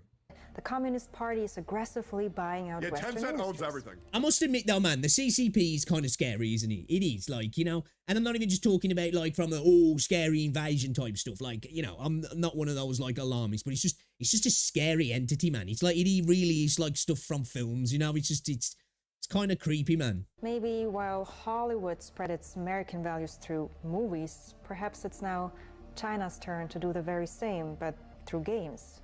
In a communist state like China, this means everything, They'll do it through films as well. They'll do it through films. They've already saw that.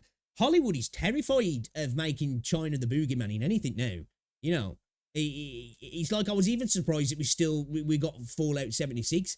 Will we really continue to get Fallout stuff? I don't know. I'm surprised that we actually got the Fallout TV show. And you can definitely tell that they don't want to really go into the stuff with the pre-war stuff, because I just don't think they really want to be involved with that too much, because you don't want to anger you know, anger China in that sense, because next thing you know, they might be owning you. So best not to piss them off. Including games, is controlled by the state. So while the West tries to ban TikTok, it should perhaps also look behind the scenes of Western game studios that also provide access to millions. It's true, but at the same time, though, you know, let's face it, America and the West has kind of forced some companies to put backdoors in, so they're not any more trustworthy than the CCP at the end of the day. Millions of personal data points. And so, long gone are the days when you could just pop a cartridge into a keyboard jackie and stay somewhat untraceable. Big However, Brother is watching. This all isn't without its challenges. In China, the gaming community is growing tired of it all, especially of the game of clones. When The Legend of Neverland came out, a blatant clone of Genshin Impact, gamers were not impressed and criticized. China's so based, even the Chinese people. Okay, Genshin come out, rip off of Zelda. Well, that's fine. Oh, wait, you're ripping off our stuff now? Well, that's not cool, man. That is not cool, you know?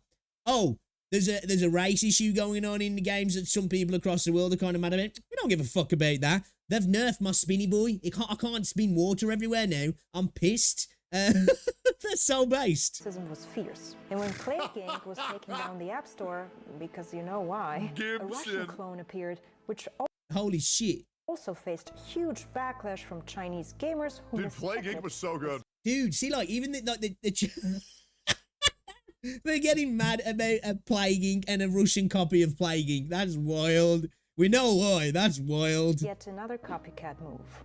And so the winner-winner chicken strategy might not be cutting it much longer, which is where this game enters the scene. Dubbed China's first AAA game, Black Myth Wukong is their first game. Actually looks insane, though. The game does look insane. Step at creating something truly new. But while this game might be setting a new trend, and I wouldn't say it's something truly new, it's definitely Dark Souls inspired. Let's face it.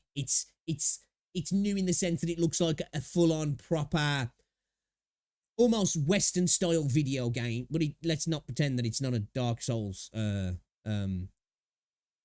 want to say clone, but you know, it's heavily inspired. In China, it's really just a very lone wolf for now. Ironically, it's inspired by How is Black Myth Wukong not just ripping Sekiro and Dark Souls? I don't understand. the Chinese tale Journey to the West, a tale that couldn't be any closer to China's broader intentions. And maybe that's the real lesson here. In the fast-paced world of gaming, cloning and owning games can't we all just might bring get along? quick success. But the real test will be whether China can create them from scratch. You can't rip off a genre? How is it not just Sekiro, but now you're a monkey? Am I nuts? Maybe there's more to the game than I thought, but Oh, you definitely can't rip off a genre. Again, as I said, that's why if we had copyrights on mechanics and what was the other thing you said? Whatever, anyway. If you could copyright that, we wouldn't have genres. But there's no denying. I'm just disagreeing. I don't know what Tecton's saying, but I'm just disagreeing with what she said, that it's original. It's not original in that sense. It is, you know, if Saints Row is a clone of GTA, which I don't think it is, then that's a clone of freaking Sekiro or Dark Souls. I thought it was just Sekiro, but you're monkey. Until then, happy cloning. Yeah, I mean, I'll be real. More games equals more better. And these companies are probably pissed off as fuck about this, but I'll be real, I don't care. Sekiro is supposed to be 10. Base take from Tecton, I agree. I said at the start of the video, at the end of the day, I don't care. I suppose short-sighted from me, but I really don't. If I get good stuff, more games, definitely better. Definitely better. I don't know what the fuck that means. Should I look up what Black Myth Wukong is? Maybe I don't know what it is then. Yeah, China #1. Hey, very good. I love it. I support what they do. That was a good video, actually. I'll put a link to both. I'll put a link, obviously, to Tecton's video and that lady's channel. Have we got a link to that, actually? I'm going to go drop her a sub, because that was a really good video, actually. Belinda Erkin. That was a good video. You know, all information that, you know, I think we all knew, really, unless you were living under a rock. And it's not just video games. China's been doing this for years in pretty much everything, especially in the tech world. And, you know, end of the day, I guess it's based, it works, it makes them money. More countries should do it, I guess, really. They're just not going to do it as well, because having such a massive domestic base, they can just kill it at home and then export it to the rest of the world, can't they? Great video. I like that. That was a interesting watch, actually. I'm definitely going to watch some more of her videos, actually. Is there anything else on the channel that's interesting? Ooh, yeah, we're going to watch some more stuff from her. She looks like she makes great content, actually. That was a really good video. I like it. Very much. Very much. How's things anyway, though, Neil? Are we all good, buddy? Are we good, Squire? Are we good, Squire?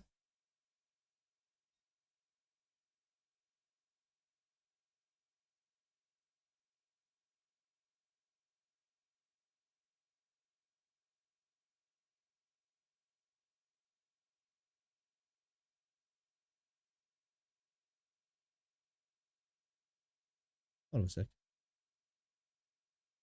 Looks like, I don't know if it's because of, I think I know what it is. It's doing that. Hold up. Let's see if this helps.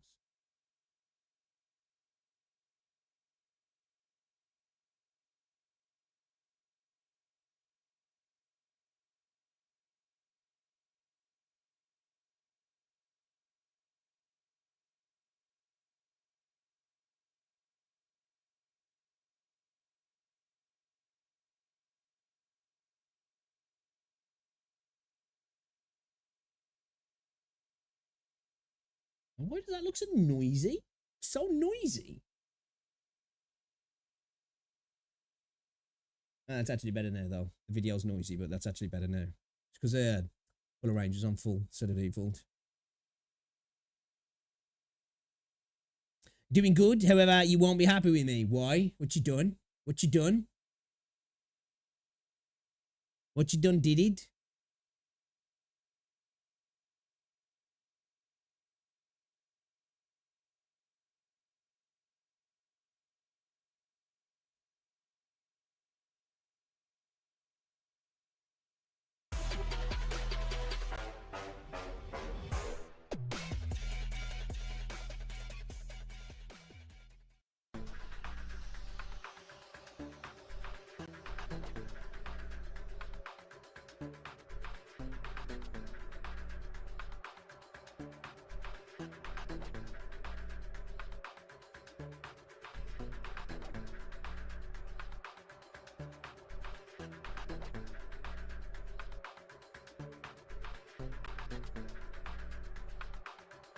I had a solemn promise to myself. I had 15 Radiants and over 3k Asteroids. If I didn't pull Changli, I'd delete Wua. Did you get her? I think I'm going to be more pissed if you got her.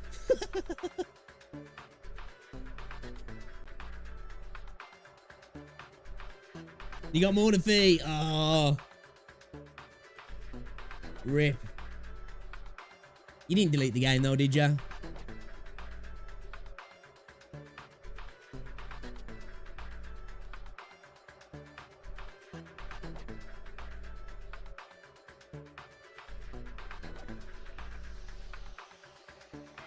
Also got Baiji as well. Got some tatties then. Got some big tatties then.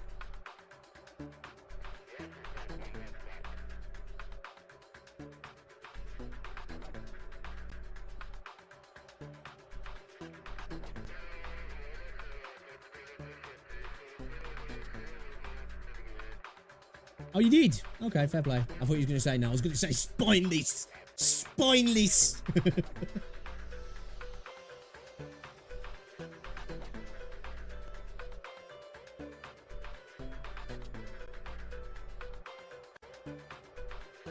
Is there going to be a lolco live?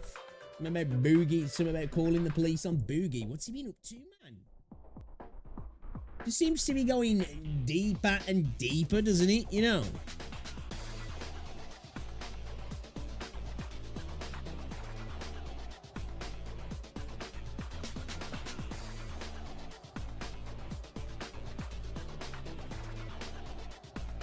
Alright, before we get into the game, another video I want to check out. Another video I want to check out, boys, okay?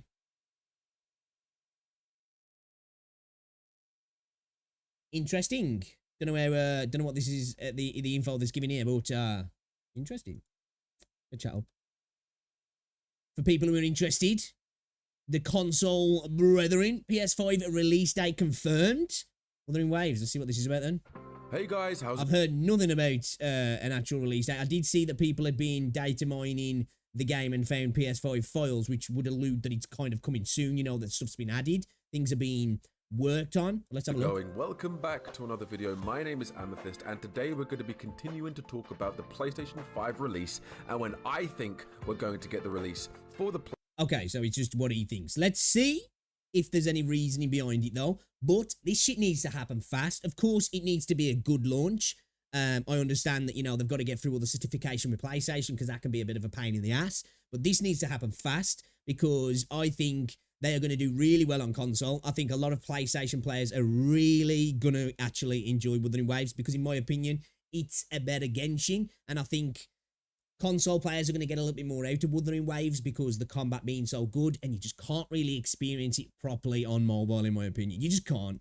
PlayStation 5 version of the game coming later this year. It is announced that Wuthering Waves is going to be at the PlayStation China Joy event happening end of this week, between the 26th. Well, so we're definitely going to get an announcement that, well, I'm not definitely, but I'm thinking it's safe to say there's going to be some kind of announcement then, yeah? And the 29th of July.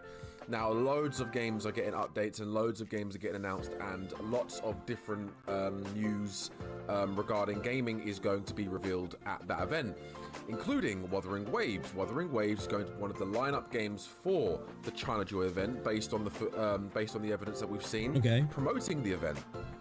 Now, my expectations for the release of the Wuthering Waves PlayStation Edition is sort of in the middle. It's not low, it's not high. I don't think it's going to be right at the back end of the year, October, November, December time. Okay, so this is just total assumptions then. Yeah, give me something why you're coming to these conclusions, bro. I want to see something so I can disagree with you or agree with you. I kind of think that this game's, we're probably looking at like September, October, November times for the game, if I'm honest. I think if they want to try and get in and be hot, maybe just before Christmas time. You know, it looks like we've got a lot of stuff coming out in 2025, potentially as a Premiere coming in January. They want to try and get onto console early. Zenless is already out. It's on console. Well, it's on PlayStation. They need to really make it happen soon. Obviously, Honkai Star Rail released their console release at the start of October with the launch of 1.6, which is when Changli. They're going to want to skip any Hoyo updates as well, so it's going to drop, I would imagine, with a banner, I'm guessing, and it's probably going to be in between Hoyo updates. So I guess we can consume when in the month it'll be. Just what month it's going to be is a different case. Was released. I do honestly believe that the reason why they're going to appear at the PlayStation China Joy event is because I believe that Wuthering Waves is going to announce the release date of Wuthering Waves PS5 console edition is going to be upon the release, and it's going to line up perfectly with their 1.2 update. I believe that Wuthering Waves... It's a fair assumption. It would make sense. That's when there's going to be massive hype around the game again in a new area. It's going to come to console and they're going to have a lot of stuff to be able to do. So it's going to be a lot of hype. So I guess it kind of makes sense. Even maybe just getting out just prior to it to get the hype so people want to buy. I think it makes sense if they could get on a week or two before that update so the hype can be there and they can be like, right, 1.2, I'm going to buy some stuff. PlayStation 5 is going to line up perfectly with the 1.2 update, and here's why. There is rumors, and there's a lot of people speculating, and there's a lot of evidence to support this, that in 1.2 we're going to be getting a free 5-star character.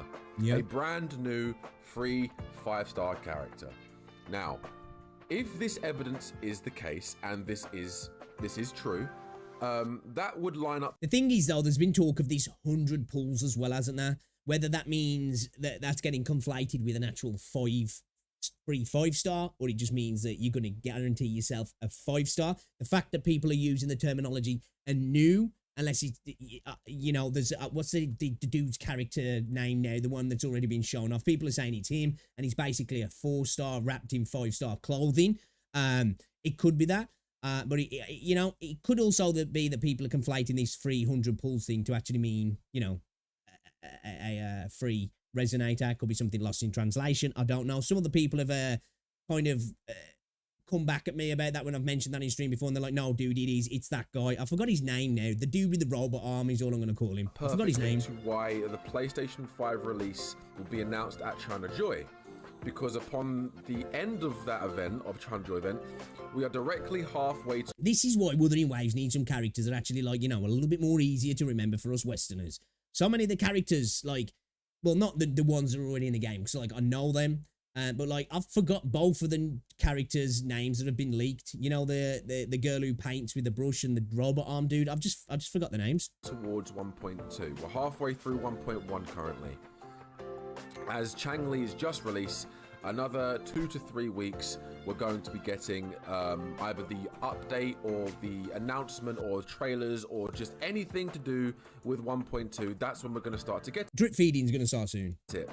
But I do believe, this is what I predict. Well, it really already has, hasn't it? In the video that we put out yesterday, it's already started. I might be incorrect. I might be correct. This is what I think. Wuthering Waves is going to announce the 1.2 update at this China Joy event. And with that 1.2 teaser trailer or 1.2 big trailer, character trailer, whatever they want to release, they're also going to announce that upon the release of 1.2, they are going to simultaneously announce the launch of the PlayStation 5 edition of Wuthering Waves. I think they're going to be... I'm bored of this video now. I thought it was actually going to come with some, like, maybe some, like, you know, reasons why he was coming up with this, but it just all seems to be just total assumptions of the game actually being... I thought it was actually going to be at this event. It seems like he's just assuming that it's going to be at the event and then assuming all this other stuff. I'm not saying he's wrong. Well, yeah, it's not interesting me. It's just, you know, it's just total, like, conjecture, isn't it, really? I need something. Give me something to chew on, man. Why do you believe it? What have we heard other than just potential rumors? I need a little bit more than that. I need a little bit more than that.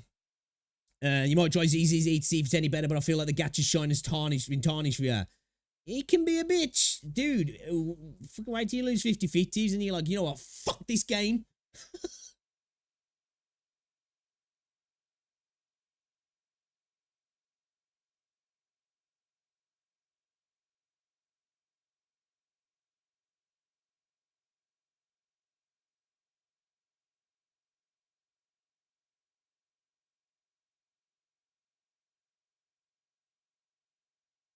All right, let me just have a quick look. And then I think we will jump in to a bit of woo-wah. Start some pulls.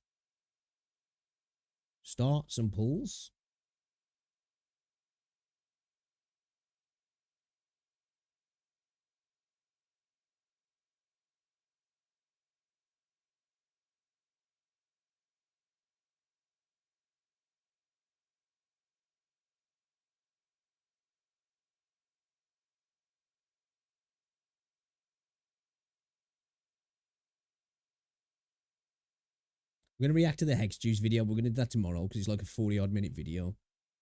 It's a bit late to be reacting to that today. All right, let's get this switched over to category. Wuthering Waves. See, only 15.5k people watching on Twitch at the minute. Definitely think the hype as it's died down on the game. 1.2 is going to be the big factor of this game, I think, if I'm honest. Big factor. Yeah, dude, Zenless is a good game, though, you know, Neo, man. I like the game, I do. I am a gacha loser at the moment. I am well and truly... this is what I've got ADHD, I have, man. You know what I mean? Like, I get hyper-focused on things for, like, a small period of time, and then I get bored. And at the minute, it just seems to be that, like, I'm just super hyper-focused into gacha games. It's just, like, just scratching that itch that I need, that I've got at the minute. So it's just, like, you know... I'm down to play every and all gacha games, really. It doesn't really matter the actual quality of them.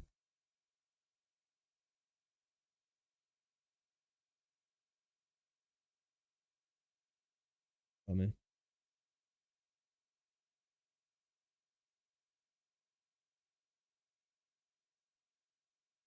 Yeah, I got some wet ass burps on the go, man. What the fuck?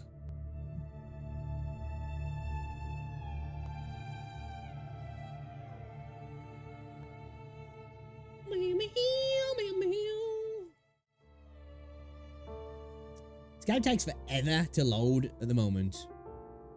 Like, dude.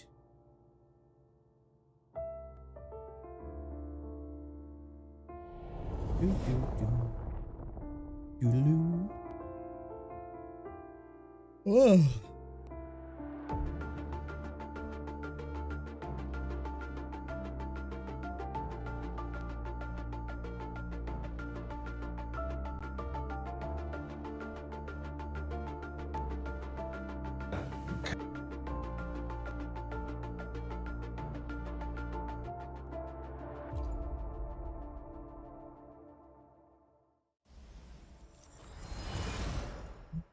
It's your girl, Rover. Alright, boys, we haven't got that many pulls. Do we be a good boy and just, like, continue to pull throughout the update? Or do we be a degenerate and maybe open the wallet up a little bit? I don't know. Let's see if we can get lucky and maybe get to our 5-star early, and then we'll go from there, I guess. I'm hoping, because we got fucked with Jinsey, we lost our 50-50. We got her in the end. It wasn't too bad. We got after about 30 pulls after. I didn't have to spend any cash. I had enough. And then we had to go to full-on hard pity to get a sword, all free as well. But it was just a pain in the arse. Well, I say all free. I did spend $9.99 on one of those packs. It wasn't the asteroid packs. It was one of those other packs. That, I don't know what it was anyway. So I guess it wasn't free. So I would hope we can do a little better, just so we can attempt to get the weapon, because I don't want to really be in a situation where I don't get the weapon. I'd like to get the weapon. If we don't, it's not the biggest problem in the world, but I'd really like to get it. FOMO, baby. Fucking FOMO. It's here. FOMO's here.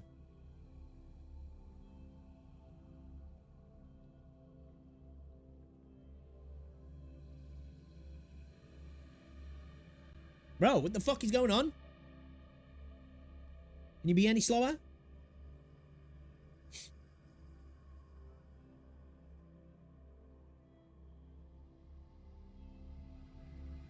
Oh, Jesus, bro.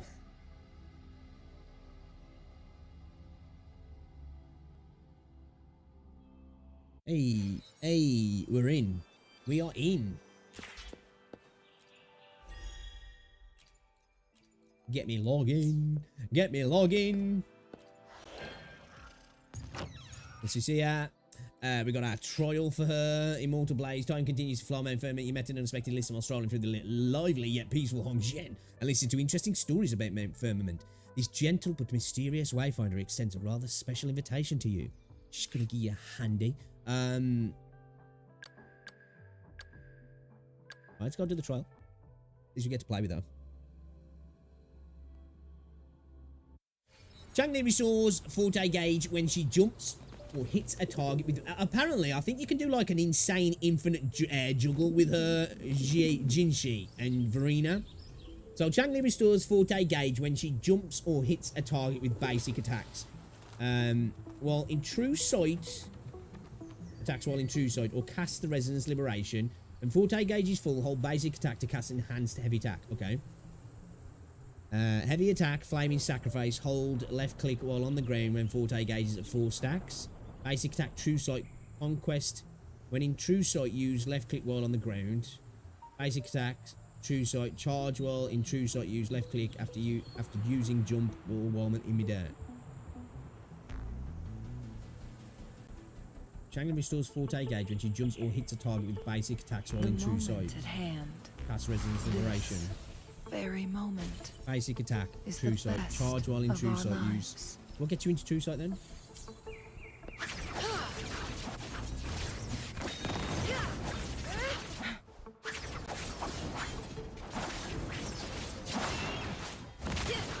Clears the blaze. Ooh, she Make it fast. looks sick. Holy shit.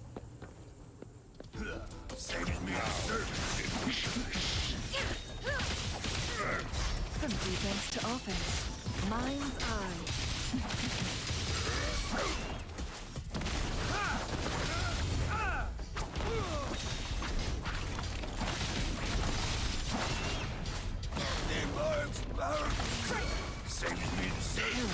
In flames. Be reduced. Okay. Okay. I like. Here's the blade. My blade will sever. Hear me out, boys. Here. Dude, my fucking scroll wheel. Oh my god, dude.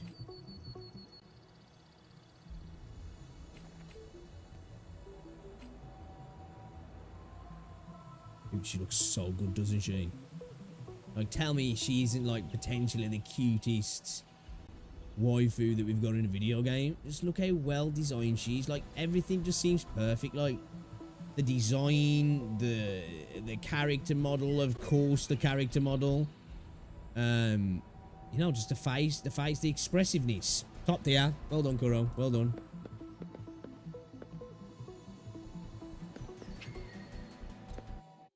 Props to the design team.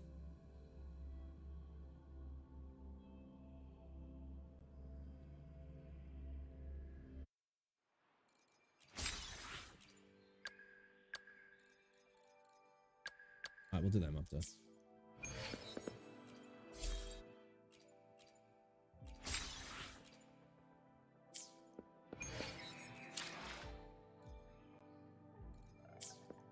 Alright. Okay. Hey! Let's do our basic pulls here a second first, yeah? Let's do a couple on here. Let's get it.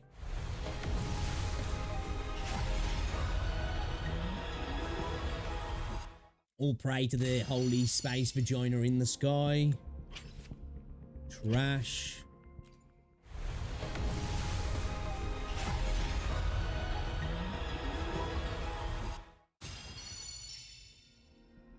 Ace. Ace.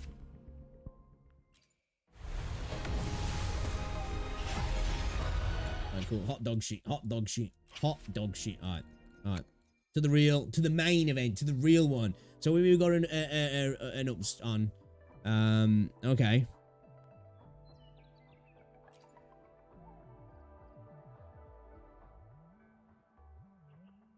I'm okay with getting some more Mortifee, to be fair. To be fair, though, with Mortifee, we've already got, like, the one we wanted, which was the increase of the 7 seconds on his ults. You know?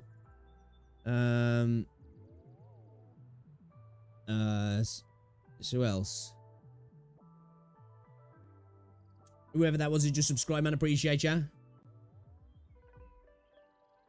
You haven't even got to your,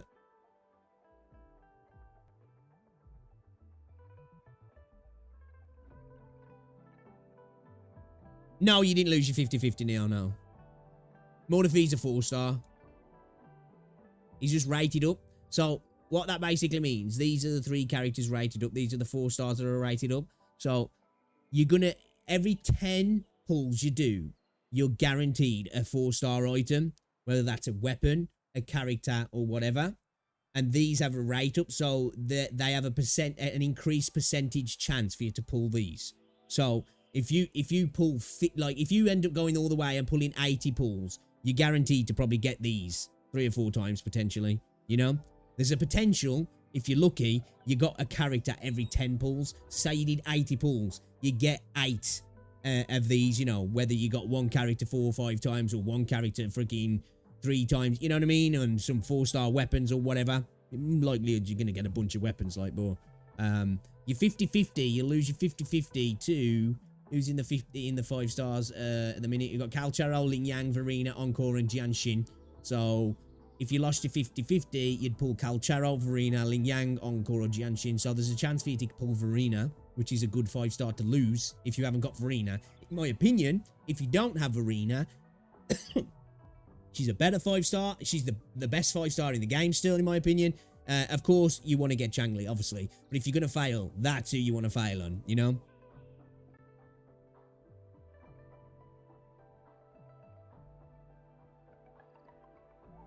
Alright then, shall we, Ever's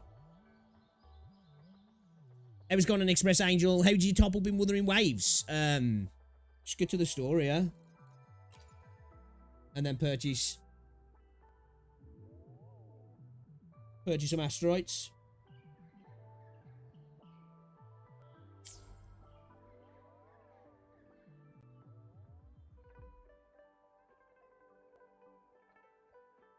Or you can like go, obviously, directly to the store from the menu. Purchase. Grab yourself some asteroids and bish bash bosh.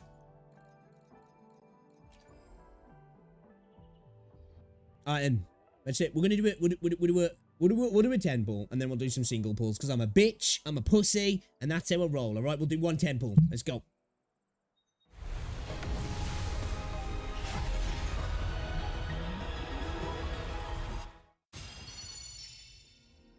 Alright.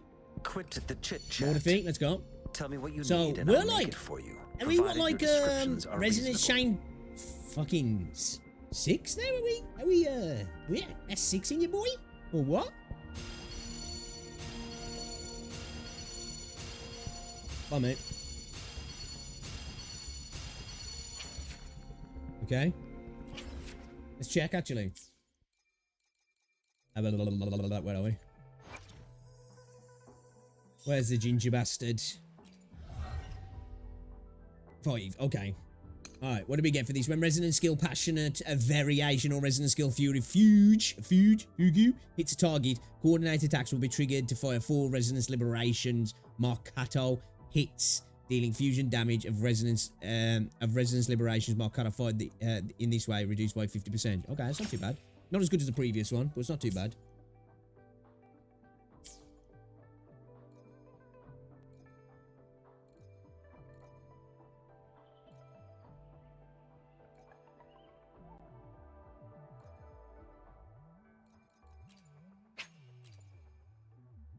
Yeah, the Lunarids get your asteroids, yeah. That's what I meant. They convert into asteroids. Alright, let's go.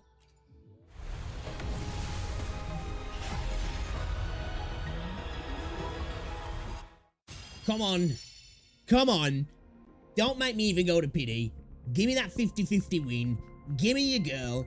If we have to lose it, I want Calcharo or I want Verena. That's who I want. And if we don't get that, I'm quitting the game.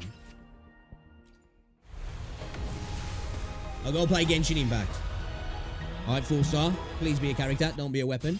Fuck you. Dauntless 7 Knights. Whatever. Already got that, yeah. At least we can copy it maybe. Or I could use it for somebody else, actually. I don't even know what I've got using that at the moment.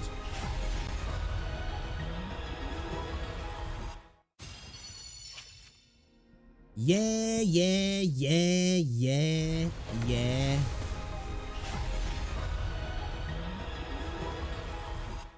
I'll beat you to that. I quit immediately. Yeah, you got to be built for pure pain with these fucking games, man. Gotta be a masochist.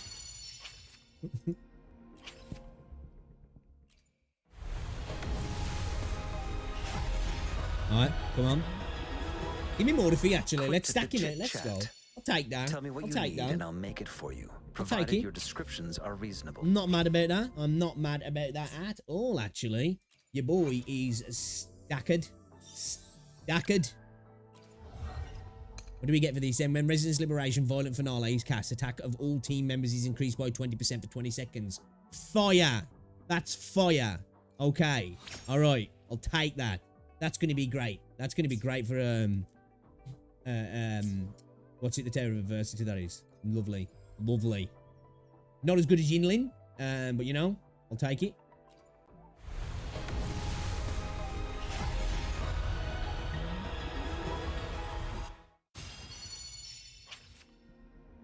Hey, what's going on, Gremlin?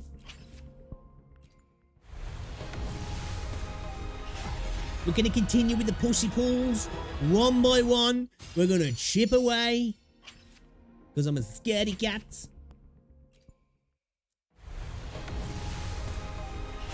Just woke up, it's 5 AM right now. Well, good morning then. Good morning. Trash. Trash. Dog shit. Ass. So we're going to get what? Potentially like 32, 33 pity in. So we're not getting her out of these pools unless we get super lucky. Which typically in these games, so far, I usually have to go kind of like high into pity, if not hard pity, and then lose my 50-50. So, yeah. We got a ways to go. We got a ways to go. Hold up a second. Excuse me. Yeah, let's get 2. Fuck it, we'll spend them. I don't even keep these things, man. I saw Tectone and got like fucking a few hundred of these. You could get like 44 Radiant Tides. Fuck it. Who cares about copies, man? Oh shit, dude.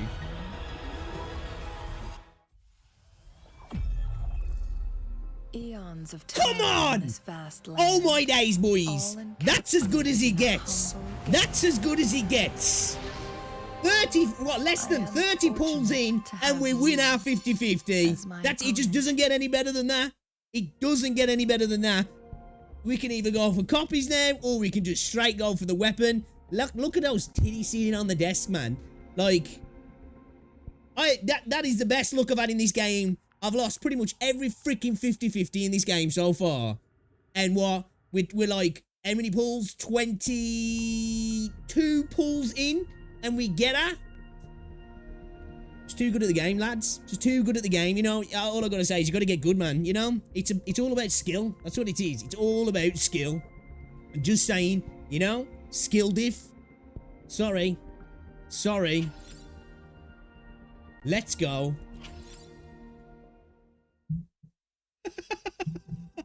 Let's fucking go. That's what I'm talking about. Where is she? What's she all down here for? Just look at her, boys. Just look at her. Just look how thick her thighs are, man. That band's strangling her toes, I'm telling you. Holy shit. We need the jiggle physics in, like, which game is it now where you do that and they're just all over the place? I need some of that in my life, man. I need some of that in my life. I'm buzzing about that. Yep. Happy. Let's go. All right, then. I guess let's just keep gambling then. Let's just keep gambling. What do we do? What do we do? Do we try? And we've only got like 10 pulls. I am probably going to chuck a bit of cash at the game. I must admit, I'm kind of feeling it. Do we just go, fuck it, let's see if we get lucky and we can get the weapon? Or do we try and maybe potentially go for some copies? More than likely we're going to fail that there. But, you know, I wouldn't mind an arena copy. I would really like that. Or do we just go for the... I'm thinking we go for the weapon, man. You know, let's just check the weapon here, actually. I'm thinking we go for the weapon. What's the weapon? Crimson Phoenix attack is increased by 12%. The equipper gains 1 stack of Searing Feather upon dealing damage. Okay, that's good. Which can be triggered once every 0.5 seconds and gains 5 stacks of the same effect upon casting Resonance Skill. Each stack of Searing Feather gives 4% additional Resonance Skill damage, a bonus for up to 14 stacks. After reaching the max stacks, all stacks will be removed in 12 seconds. Yeah, we're pulling for the weapon. We're pulling for the weapon, man. Yeah. Let's pull for the weapon. Let's do it. We'll pull for the weapon. Winners win, right? Winners win. Let's do it. At least with this, we guaranteed. Let's see how hard we have to go into it, though. You know? Let's see how hard we have to go into it. Because so far, when it came to Jinxie's weapon and Jian's weapon, we had to go deep. Pretty much, I think, hard pity on both of them. So, I think we got a ways to go. We got a ways to go. Dude, I still can't believe we got it that early. I'm actually blown away. Like, dude, 22 pulls and we pulled that. Holy shit.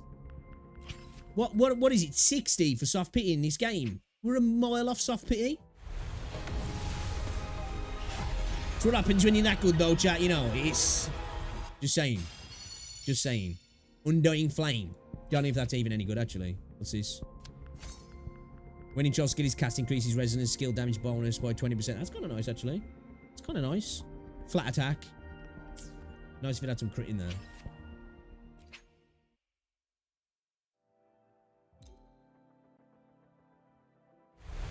Yeah, the gamma system, like, if you're in for it, man, gacha games are just going to be, like, you know, an absolute hatred. Because you've got no control over it. Unless, obviously, you know, you get good. Nah, but it sucks. I think that's why I love it, though. Because I'm a degenerate, you know? Gambling on big titty waifus, it's my thing now. Who'd have thought? My forefathers would be ashamed.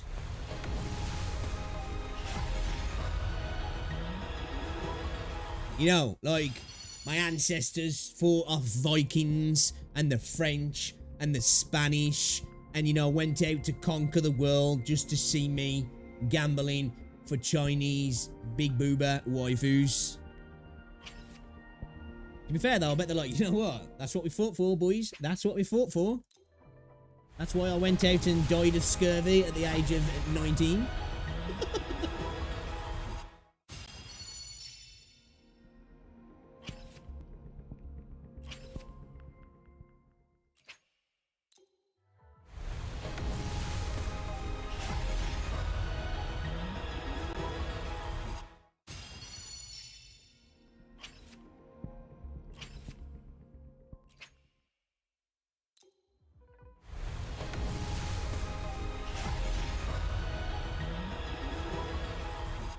You know, even if you have to go to hard P on this, I'm not even mad now.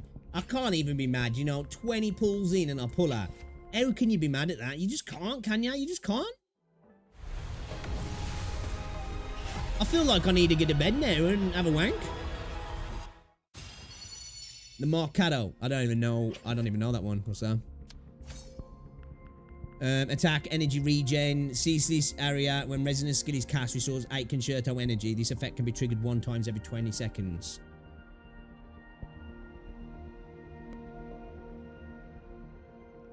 I don't even really use any characters that use these, but maybe that could be good for what's his face. I don't know what his name is now. You know, the blue dude.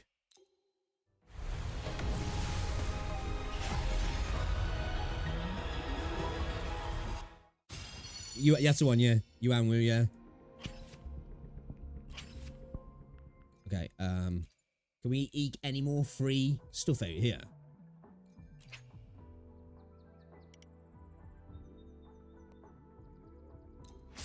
Give me that. Give me that. Give me that.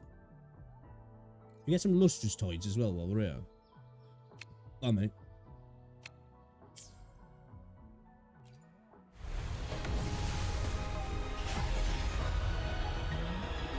Dude, I feel like I should put the lottery on tonight. I'm telling you. Like, if we get this freaking sword in the next 2 pulls, then I'm putting the lottery on right now.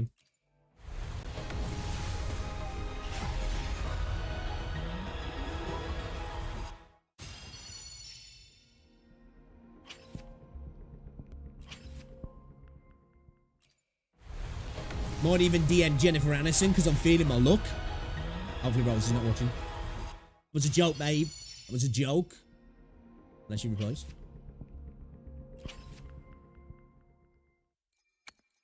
No, it was obviously a joke. Because, like, we didn't get it.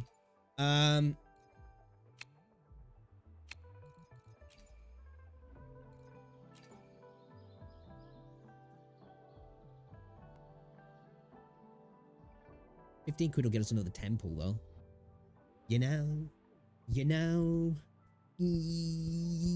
All right, let's do it up first. And then we'll decide whether to be a degenerate or not, okay? I don't like... Why is she down here, man? Why is she down here? Why do down here? All right. Blast her up. Let's blast her up. Don't fall into the rabbit hole. But I wanna. Oh. This feeling of power coursing through my veins. It feels different. Oh, dude, she's giving the jiggle. Before. She's giving the jiggle. Please, do spar with me for another round. She's telling me to open my wallet. She's saying, spend money. Buy my swords. And I might let you touch me.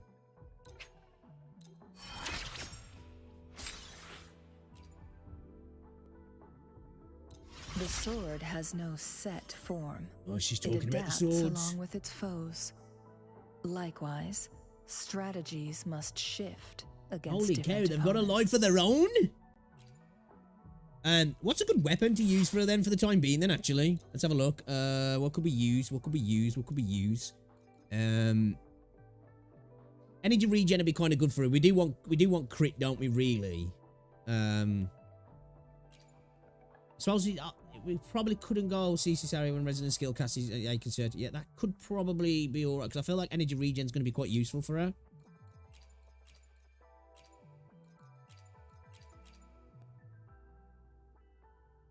You know, the winning shot skill is cast increases attack by 18.75%, lasting for 15 seconds. That's kind of nice, but we've got that on Rover, haven't we? I think we'll put this on her at the minute, actually. Yeah, let's pop that onto her. Have I done this up? Who was I using this with then originally then? I don't know who I was using it with. Oh, we've got a copy as well. Okay, I won't fuse that just yet. I'm not going to feed it. One thing I haven't done, though, I haven't really farmed echoes for us, so we're going to have to do that. I'm guessing Inferno Rider's going to be good for a reason. Do we have... I think we want to go crit damage or crit rate, don't we? I'm thinking we go crit rate. I think is though, this is where I'm going to struggle now because I don't think I've got too many mats for upgrading. Let's get them all set out first. So we'll go with the crit. Well, obviously we're going to have to roll this first. We'll go with the crit rate Inferno Rider. Do we go 4-4-1-1-1 or do we go? We go the old 4-4-3-3. Have we got any fusion? Ooh.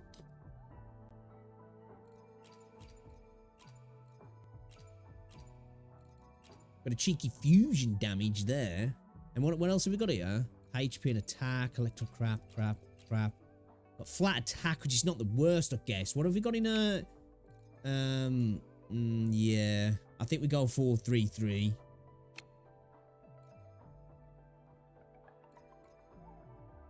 I think we go with the fusion for now. And then we go flat attack as well. And then what do we go with? I think we go attack again. Do we go... Yeah. Yeah, slap that on, I guess. Are we better going with like a 2? Kept telling me I didn't have enough cost to equip him. Had you got like other characters in? See, like you've got your costs, which you've got. I think I can't remember what you start off with now. What do you start off with? Is it like 7 or is it 10? Was it like 8 or something?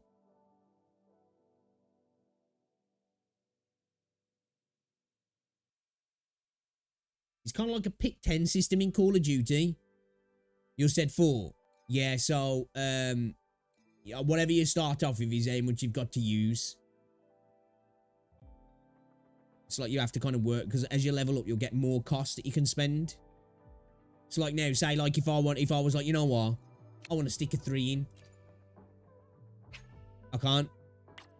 Because I've only got, see, that'd cost, that'd make it to 14. Where I can only put a 1 in now. Or I could be like, you know, I could go a 4-4. I could remove these 2 3s and go 4-4-1-1-1.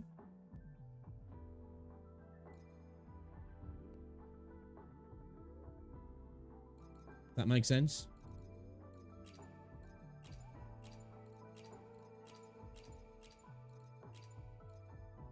I think we just... Oh, we can't use him. Oh, actually we can, can't we? Because he's a baby. Let me just go attack throughout, yeah. When using resonance skill, fusion damage increases and fusion plus damage. Okay. So we got a little bit of a fusion bonus. We got crit rate. Let's upgrade this bitch. See if we can get anything good out of him.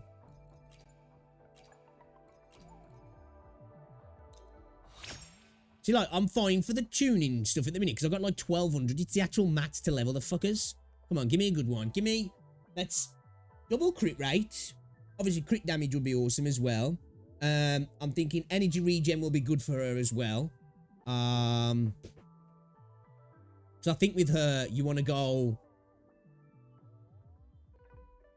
Is it straight into fill your forte, heavy, ult? Do you want that energy? You do want some energy regen, don't you? Alright, let's tune it. Let's see what we get. Trash. Trash! Absolute trash. This is where the real gacha is in this fucking game. Big fuck you.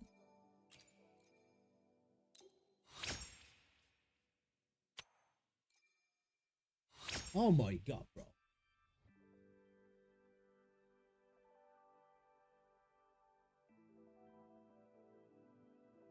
Am I leveling a sustainer here or a fucking sub DPS, bro? Come on now. Is that scrap now? It's salvageable, but is it scrap really, you know? Unless we like got crit damage energy regen. That's just pure oh. We got another crit rate. Let's upgrade this one. Come on. Actually, what a...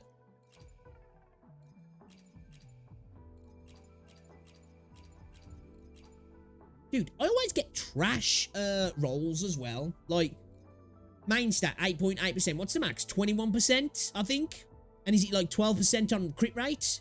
In terms of, like, the base stat? So that's the bottom end of the... of what we can get there, isn't it?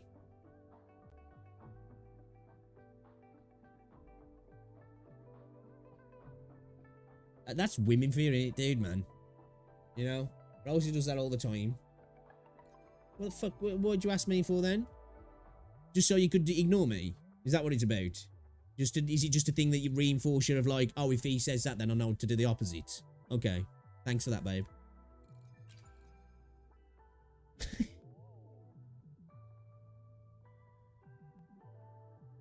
Let me ask the stupidest person I know, so I can do the opposite.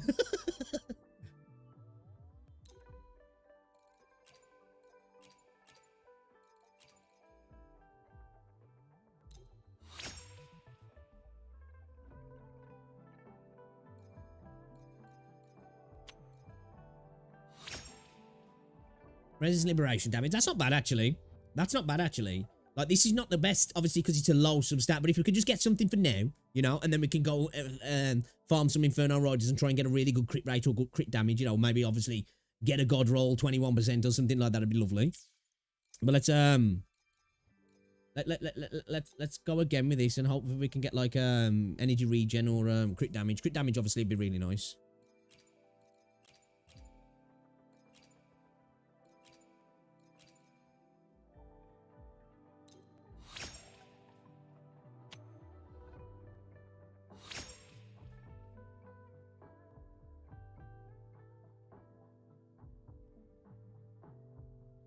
Okay.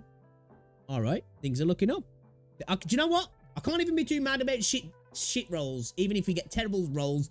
We got Changli on 22 pulls. Right, guys? That's how good I am at the game. So it really doesn't matter now. You know, this is all just RNG. If you pull a character, that's skill. You know? So this doesn't matter, actually. Just saying.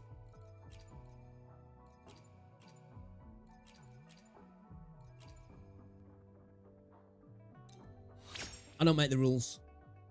I don't make the rules. There.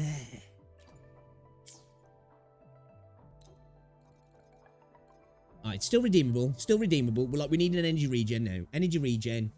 I'll even take like a attack percentage or something. Defense sucks, man. Dude, we're really getting low on mats though, man. We need to do some tacit field farming. Probably stop using these gold seals as well. At least we've got come on, at least we've got crit damage anyway. Attack, okay, alright, okay. This one's definitely better than the other one. Alright, let's just max it out now. See what we get, yeah. See what we get, may as well. May as well.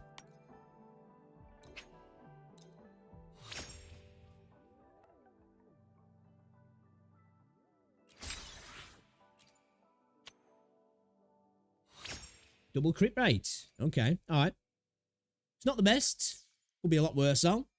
Could be a lot worse. Let's take that.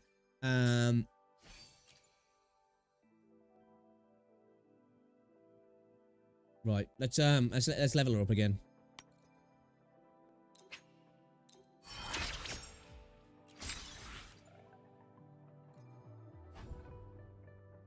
Let's go beat the shit out of the Inferno Rider.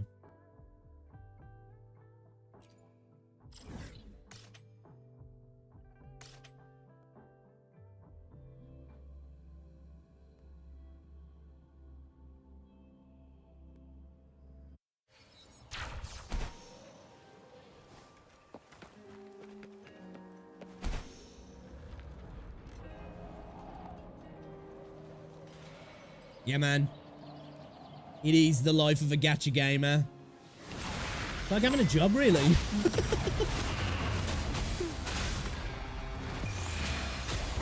isn't everything. But instead of getting paid, you have to pay, you know? Pay for this. My field of expertise. I've had enough. Get lost. Strike is one. Negligence on my part. Honest. So be it. Dude, am I getting hit every time?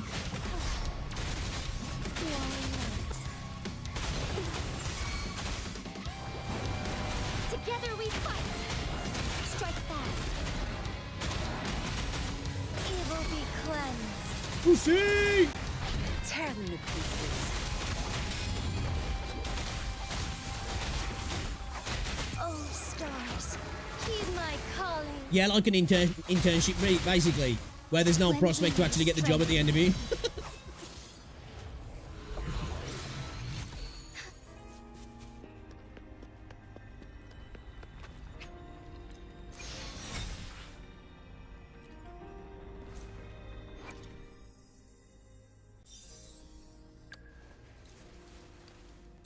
Oh.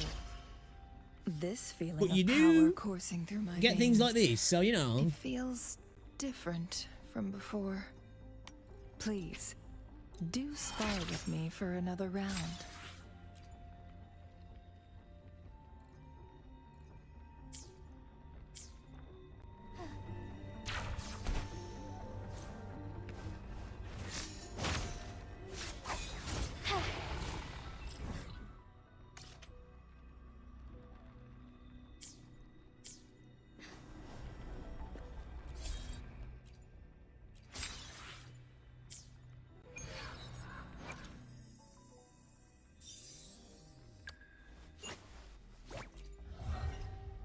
I need to do encore up, actually.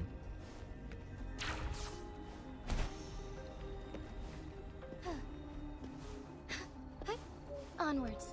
Dude, the more I look at Jinxie's character, the more I absolutely love her design. I love her design. Like you know when we made that video, we're talking about...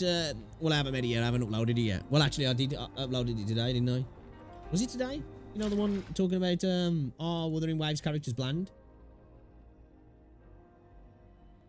Yeah. That's one I uploaded earlier. She's like... You know, she's got like a soft palette, but I just think she looks so fucking good, man. Like, there's just something about Jinxie. It's just like, you know, I just think she's like. May I pray for anything specific for you? It would be my honor. She's just so cool.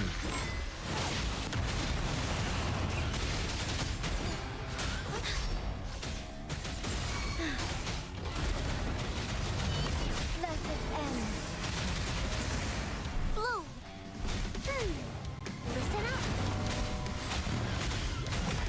Luminous energy. Pussy. That's my field of expertise. I've had enough. Get lost. Crush them. Hurry, be gone. Together we fight. Fast and starving. Sacred life. Lend me your strength.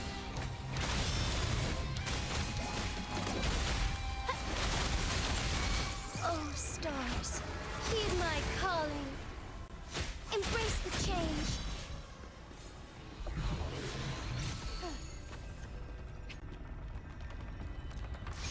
Let's see if we actually got a decent. We needed 8, yeah. See if we got any decent Inferno Riders as well there, shall we? Let's have a little look. I don't know why she's still down here. Why's she down here, bro? We're at the top, man. She's right at the top. I'm putting the team show, like, but we're right at the top, bro. Oh shit, yeah, we got to do all this shit as well, ain't we? Fuck, forgot about that. Molten Rift 4. What we got? New. What's your boy saying here? Another crit damage. Okay. 8.8% trash. HP, trash. Trash.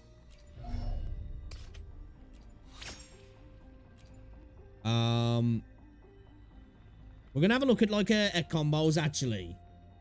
We should do that first, and before we mess with that, let's have a look at the combos where we should really like concentrate on going first, you know?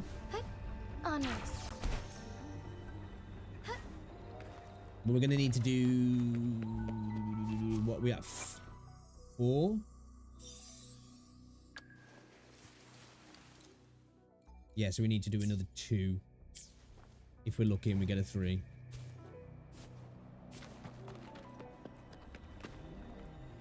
Boys, though, I've got to admit, you know, happy about that. Really happy. I was like, dude, we're not even going to get to soft PE, let alone, you know, get to whether we win our 50-50 or not. The fact that I can't believe we got her in 20, like, this is what I was saying the other day, Neil, like, you know, like, sometimes you might end up going all the way to hard pity and lose your 50-50, and then other times, you know, when I was saying that some people come in my chat and they was like, dude, within 30 pulls, I've got the character and the weapon. It can happen.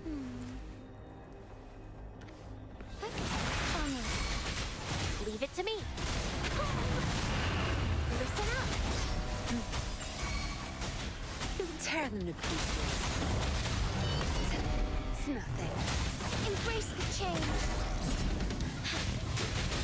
Moment of awakening.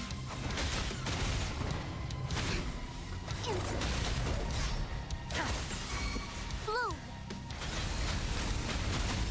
Luminous energy. Zap strength. It's our curtain call. Negligence on my part. Instant.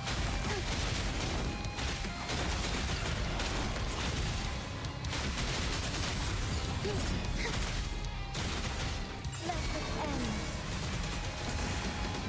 Ooh, 50k, let's go. Lend me your strength. Zap strength. The stage is yours. Photosynthesis. Tear them to pieces. Leave it to me. Heaven ordains. Banish all vice. Well, she's level 60 now. Once I put her into the team, she'll come on.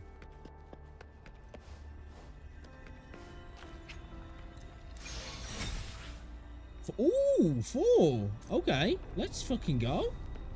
Oh, we're getting all the sweet fucking goodies tonight, ain't we? Jesus. I'll go upstairs and ask Rosie to put it in a bum.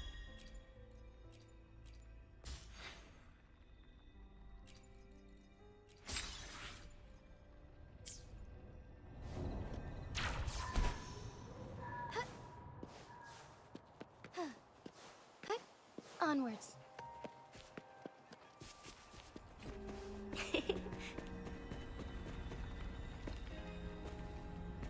Come on, give me that good shit. Give me that good shit. Give me that good shit. Dude, she looks so good though. Like, you know, she just looks so good, doesn't she? I was gonna try and see if we could use a reflection to see up her skirt.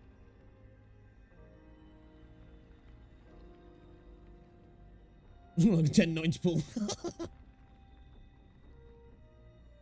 That's a 0%. Oh, I just noticed as well, like how her hair goes down into like phoenix feathers. Dude, that's such a cool little design. I didn't even notice that detail. It's down into like feathers, man. That's dope.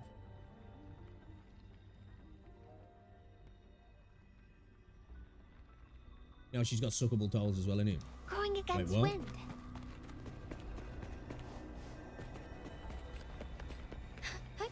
Onwards. No pity, even straight up none.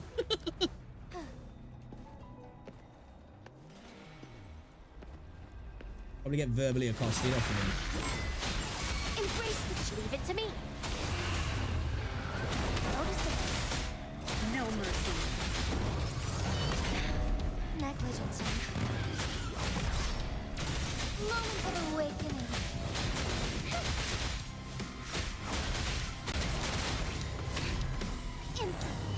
So be it. Dude, my dodge game is not on point. strength. It's our curtain call.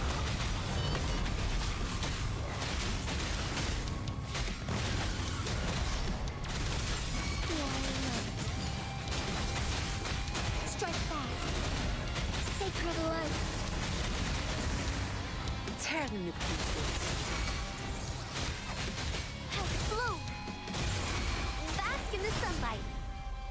Strike is one. So be it.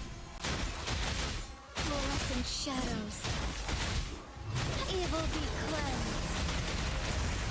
Heaven 51k! Banish all vice. Without a single copy. Tracy's not even maxed out. You're doing that big damage.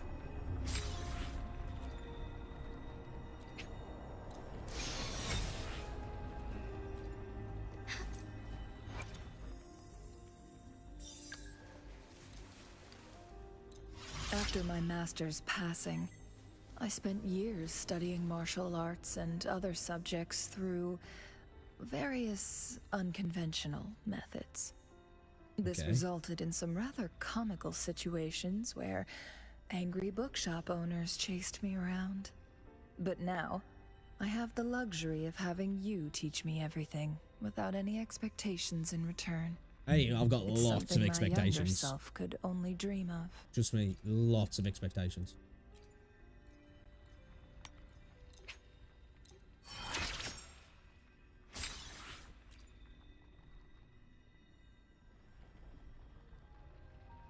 Tell Paul Changli, I'm going to need you dead, but my belly button.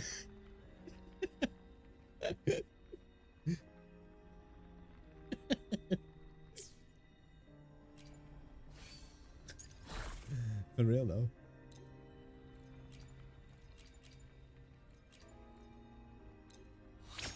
I like that headbutt my belly button, you know.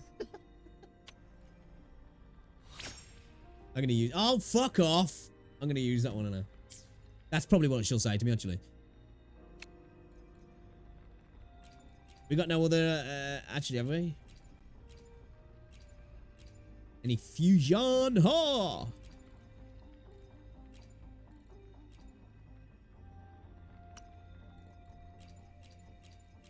Nah. We need to farm some Doogles then, I think, don't we, as well?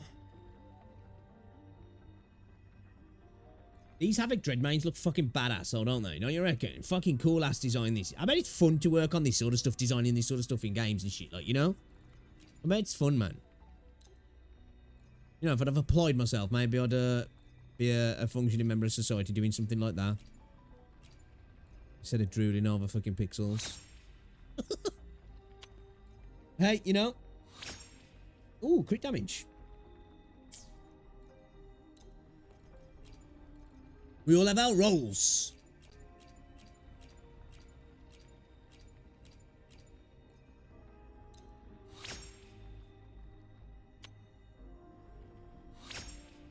This is not too bad, actually. If you could get like can you get Residence Liberation on these? Resident Skill would be nice as well, actually. Dude, we need more mats. We need more mats. Bad. But this is where we're going to run out. Echo side of things. We're in the pauper box now like everybody else with the echoes. Ah, fuck off. I'm going to be moaning about, oh, we don't get enough mats now like everybody else was. But I was like, hey, I'm saving mine, so I'm not even mad. And here I am. In the poorhouse. Asking, please, sir, can I have some more?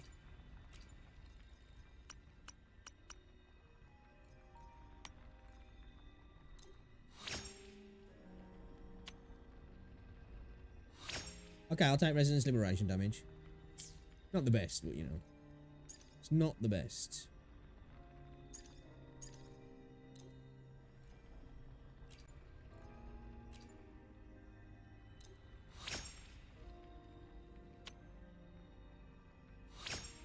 Crit rate's good though. Crit rate's good.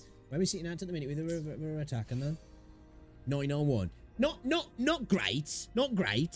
Not terrible. 40% crit rate's not the worst. Energy regen's not terrible either. We've got insanely good defense though. We've got a 40% fusion damage bonus. We really we could really do with a regen being around 200%, couldn't we? To be fair.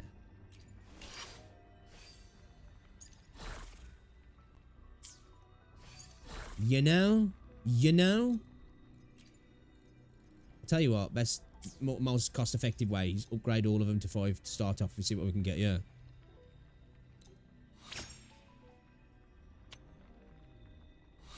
Fucking defense, bro. Like, Jesus Christ, she's gonna be an absolute tank.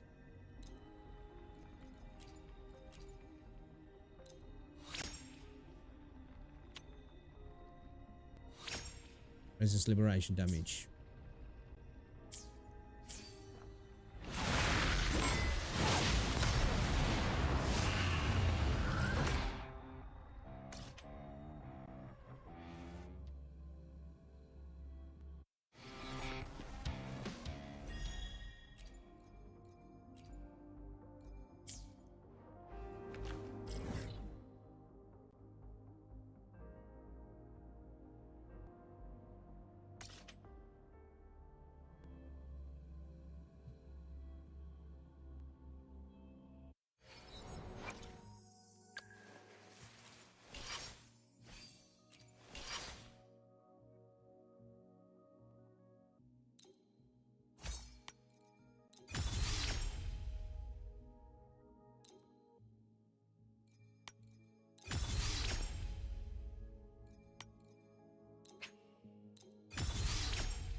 I want to get too wild, if I'm honest.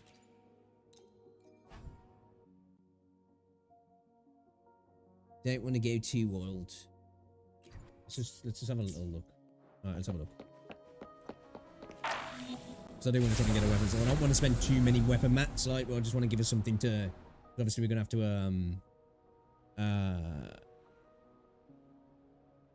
oh, is this reset? Okay.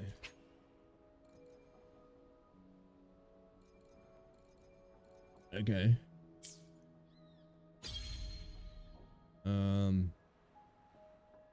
Additional instance of havoc damage equal to 80% of their attack. Right. Probably best to. Let's go in with Rover.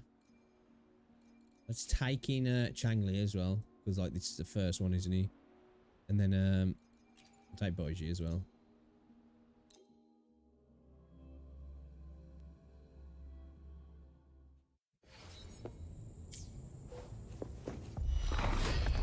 The end has come. Woo!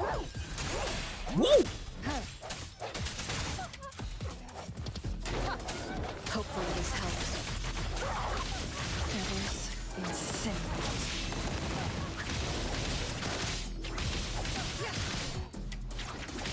Make it.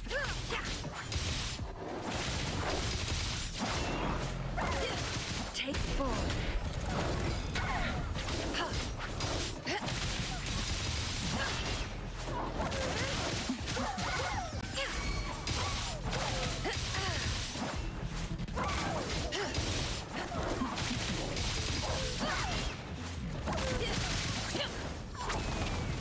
Who's the caged bird now? Oh, I like that ult, baby. I fucking like it. Mind's eye. Swift and resolute.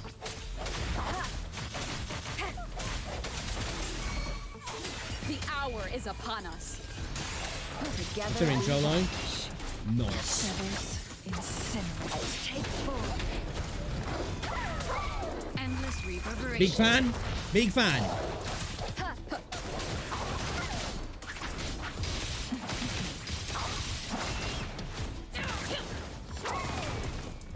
Beckon the divine flame. Dude, their ult animation's fucking epic. Sever. Crosscut. Sever. Only she's some kind of relation to Calcharo then. Swift and The whole sever line, you know? Hopefully this helps. Take 4.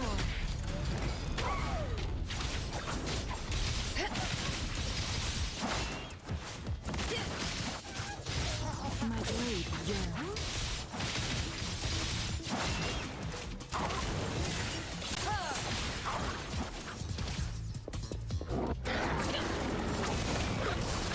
Be reduced to cinders.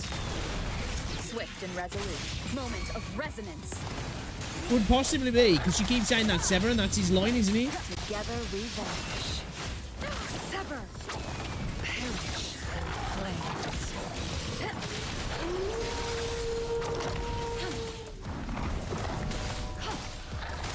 Rejuvenating snow. Hey, I like her, Together we vanish. Swift and resolute. her old animation as well. Hopefully this helps.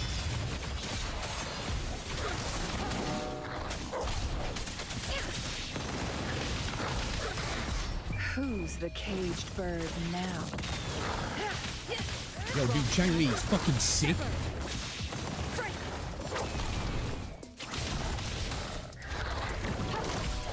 The end has come. Seems to got to work quite well with Spectral as well. Spectral Rover, should I say, sorry? My blade yearns. Alright, we didn't clear that in the fastest time because we're not, obviously, we're running freaking Baiji and Changli in that really, which isn't the best setup. But, you know, she still was clapping. She was clapping. Do we try and go with them again, potentially? Maybe switch... Bring in Danjin? Possibly?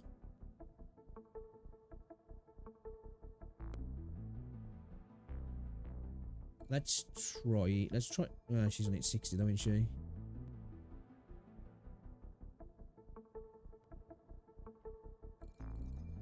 Dude, I need to get freaking Tauchi leveled up, man. I need to get her leveled up still. We've got a builder. We've got a builder. Alright, let's try it again. Let's try it again. See how it goes. Probably not going to go well, but... We're gaining no benefit from using them two, really. Commence healing. Ha! Moment of resonance. Hopefully this helps.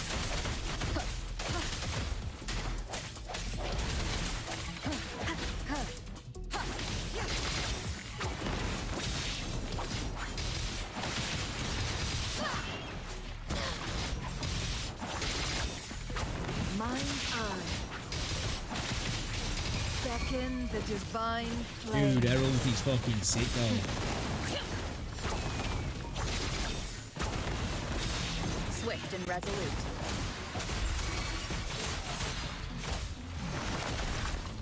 Verity shines.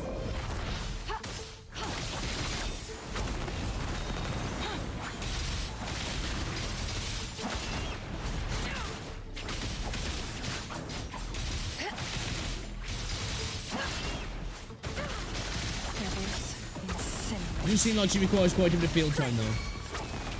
Take form. Be reduced to sin. Got that energy regen will be important as well, yeah. Mind's eye.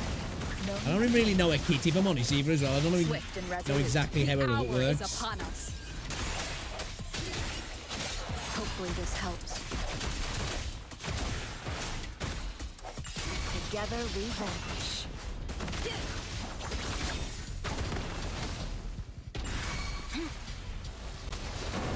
Together we vanish.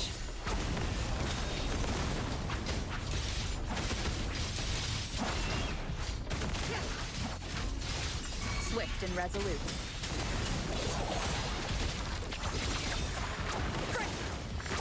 Take form. Trot. Who's the caged bird now? My blade yearns.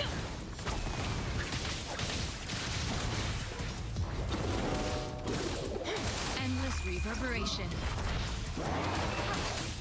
The end has come.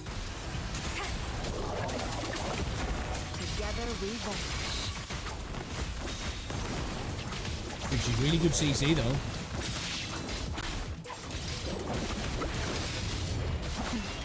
Try. Acceptable damage.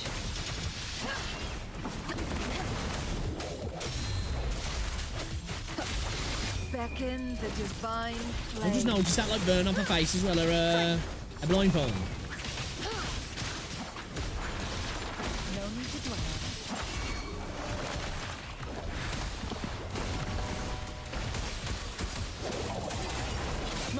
resonance.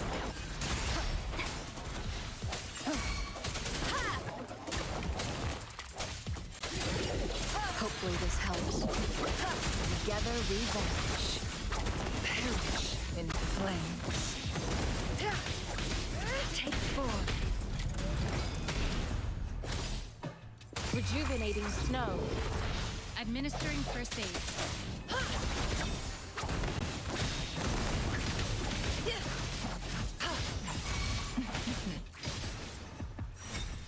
All right.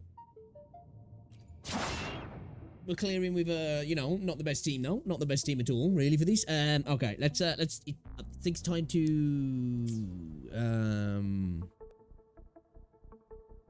Right, now it's time to bring in. I don't know.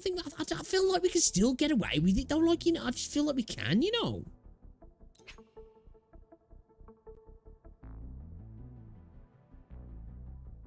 Is that it? Can we? All right, let's try it. We're gonna try it. We're gonna try it. We're gonna try it. We're gonna try it. We're gonna try it. We're gonna try it. We're gonna try it with this team. We're gonna do it. Risk it for the biscuit. The end has come. Break.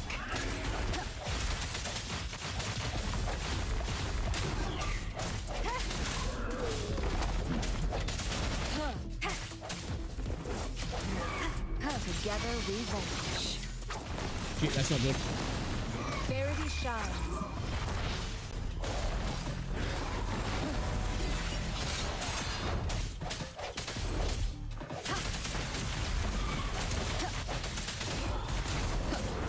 No hesitation.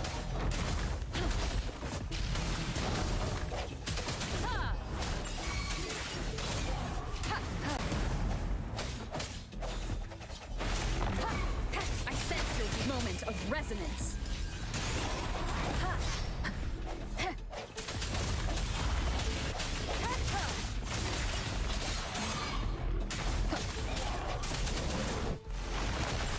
Transmitting frequency. Together we vanish. Sounds come forth. Bad timing.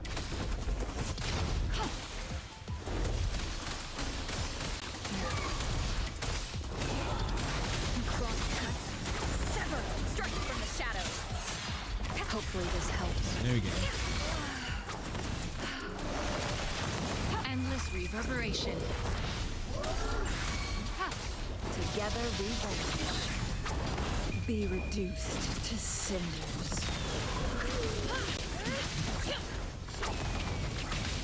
Take form.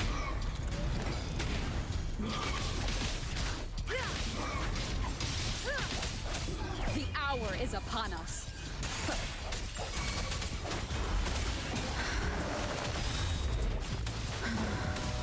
Commence healing.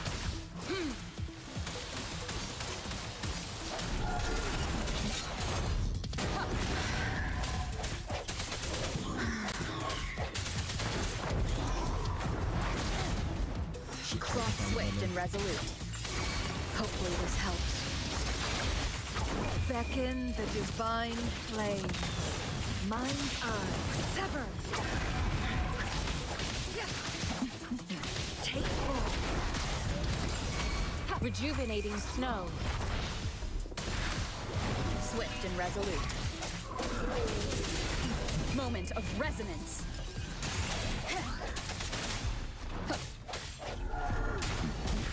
I sense your weakness.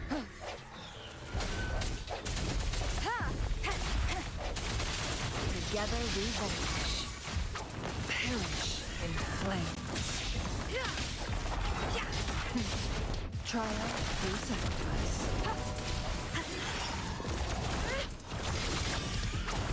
Oh, definitely wrong team coming in with Changli and this though, because they're immune to that fucking shit. Hopefully this helps.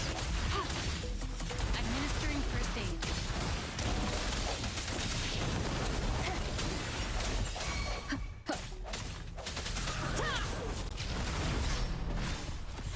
The hour is upon us. All good with that, all good. Disperse. Together we vanish. Mind eye.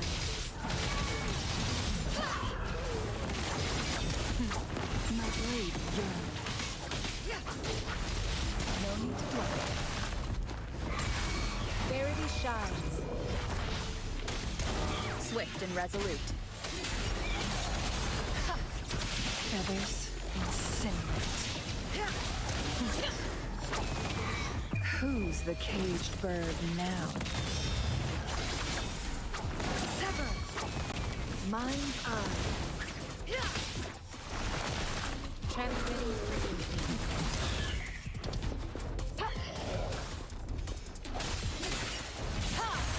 The end has And she come. just keeps dropping these fucking lava curds on me.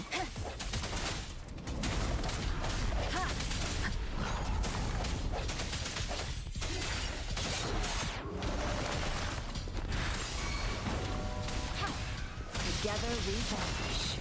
Sounds come forth.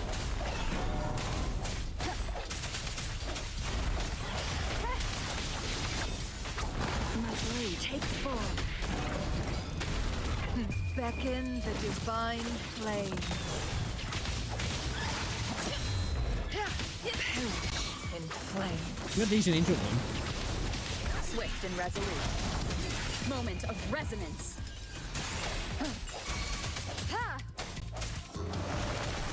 Rejuvenating snow. Feathers incinerate. Hopefully this helps.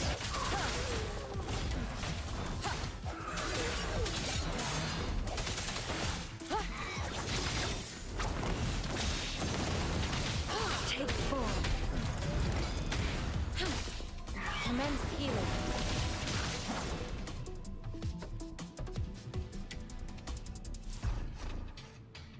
Dude, he's good, is he? It is good. I like it, actually. Alright, let's just a lineup because, yeah, Changli's no good in that because they're just totally immune to her, aren't they? I feel like we saved Jinsa for and Verena for the next one. I think we can make it happen. I think we can make it happen with these. Spectral Rover is actually really useful, isn't it? The hour is upon us. Break.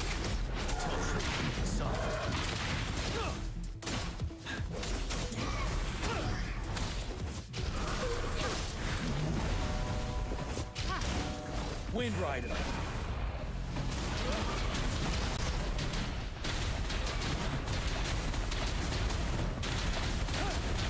You gonna do that, bullets? You gonna do that, bullets? Swift and resolute. Strike from the shadows.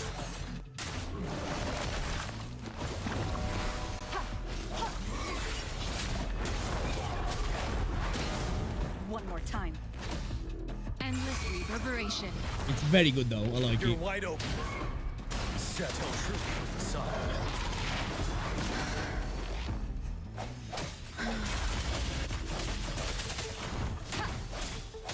The end has come.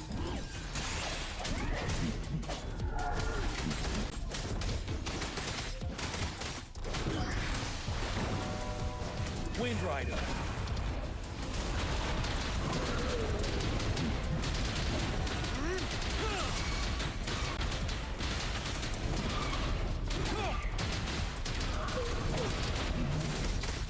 Tell truth of the sun. Swift and resolute. I sense your weakness. Administering first aid.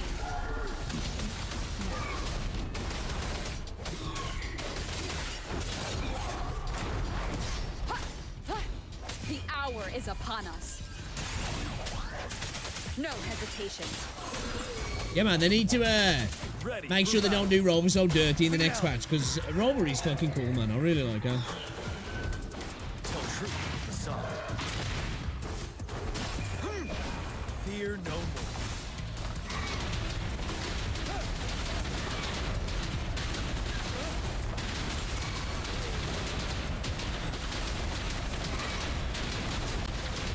Swift and resolute. Hopefully this helps.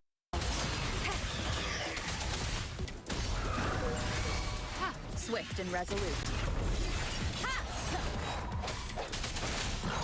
The end has come.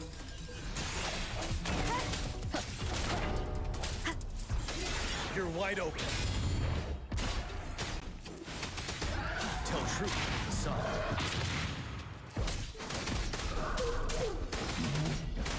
Seven. Wind Rider.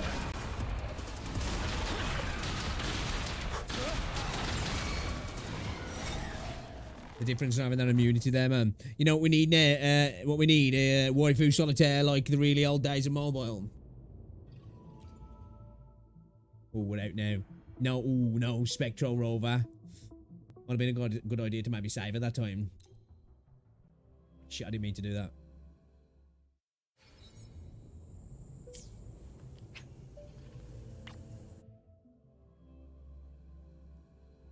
Didn't mean to do that.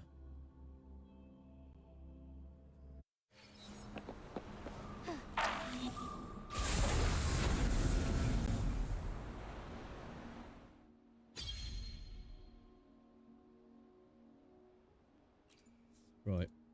We're taking in Jinza. And I think we're taking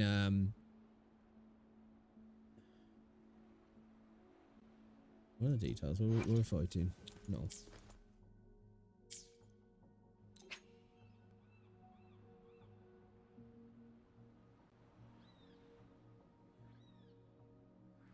Okay. I think we take Jian, yeah. We could take Yin Lin to buff. Yeah, I think we take maybe. Yeah, let's try that. Yeah. Let's do it. At least we're doing this with a little bit more variety of our team though now. Fine harmony heaven ordains. Banish all vice. Luminous energy. Zapstring, it's our curtain call. Crush them! What are you looking at? Together we fight. My field of expertise. I can use some fertilizer. Watch and learn. Moment of awakening. Oh, really? Basically cancel my animation then and fuck my ability.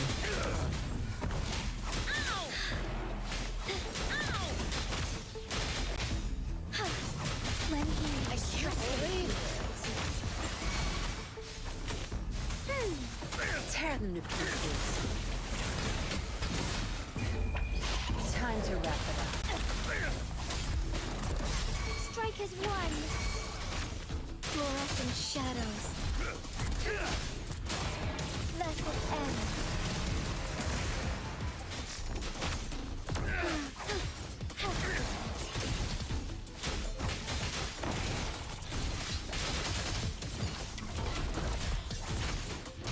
Evil be cleansed. Tear them to pieces. Oh, stars, heed my calling. Embrace the change. So be it. Find harmony.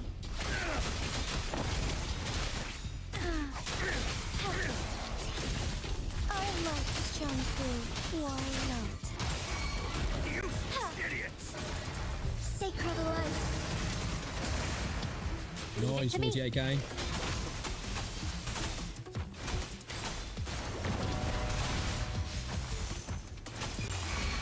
Life is in everything.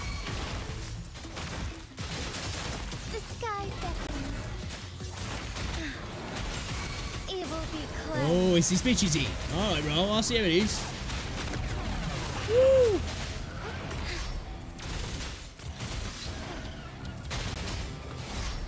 Take flight. So be it. Listen up. Smoothing. Zapstring, it's our curtain call. Yeah, we got some pretty nice fucking ult animations there with me boys. We got a right collection of them. Leave it to me. Strike as one. So be it. No mercy.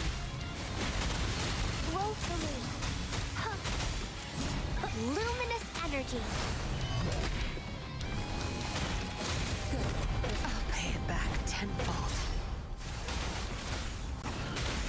Thunder guide us.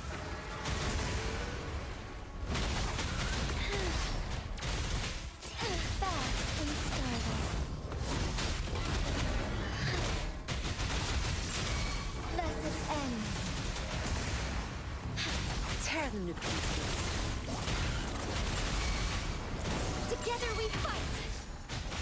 Our life so be it. I'll pay it back.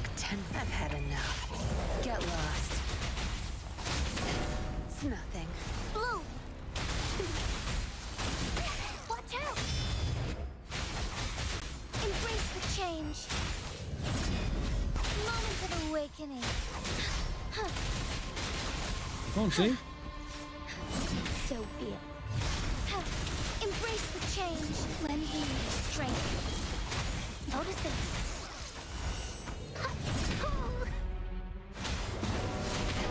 You'll pay for this. My field of expertise. I can use some fertilizer.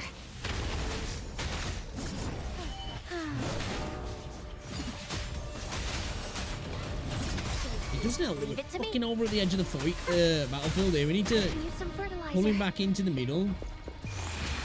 Life is in everything. It's nothing. Dude, my timing's all over the place here.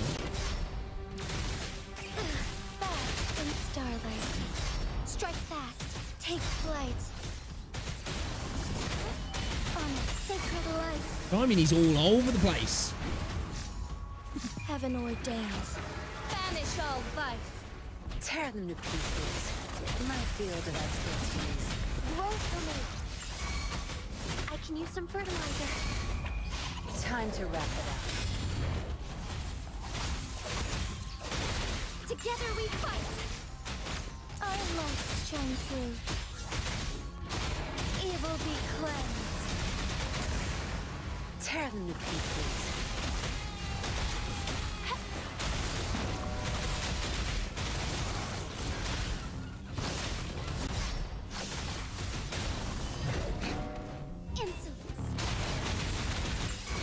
Insolence. Tear them to pieces.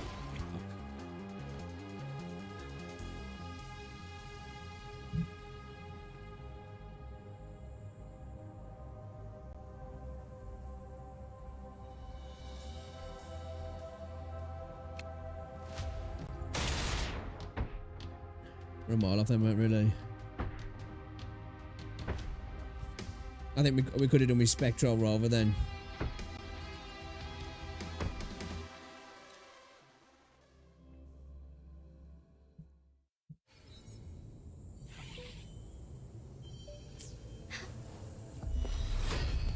Moment of awakening.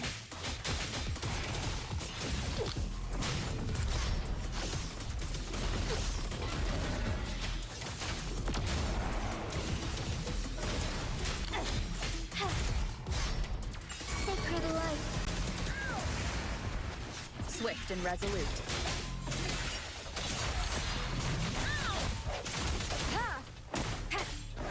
Disperse. The hour is upon us. Leave it to me. Luminous energy.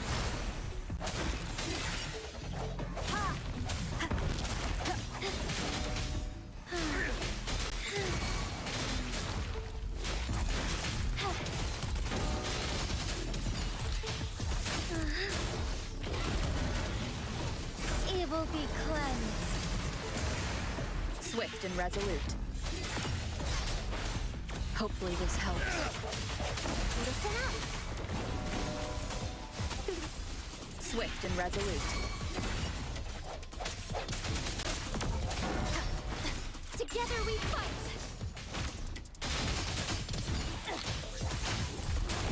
Blessed end.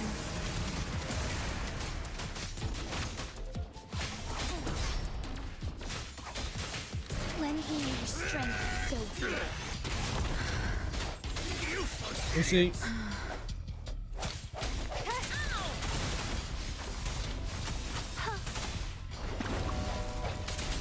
Moment of resonance. Flying harmony.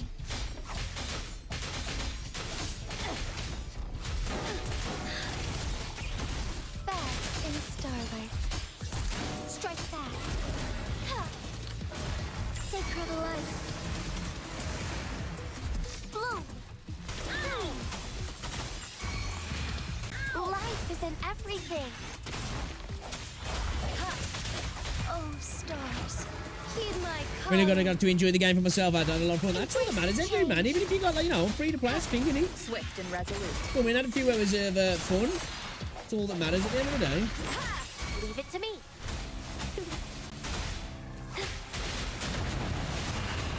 I sense your weakness. Hopefully this helps. Moment of awakening.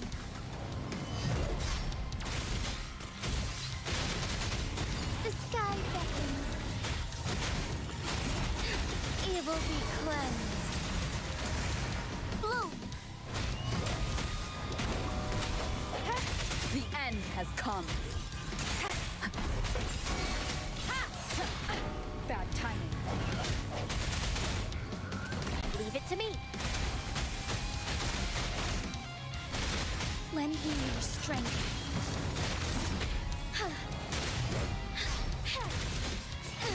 Fluorescent shadows. Swift and resolute. Walk sacred light. Swift and resolute.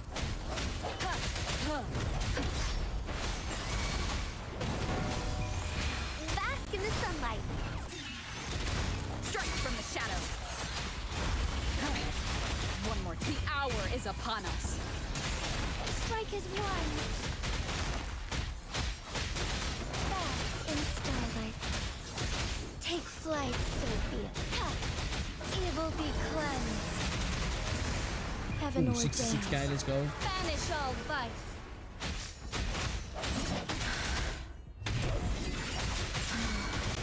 Swift and resolute. Watch out! Hopefully this helps. Oh, fuck that. Fine harmony. Embrace the change. Lend me your strength. Keep it together. Bloom. Grow for me. Swift and resolute. No hesitation. The end has We ain't come. gonna do this.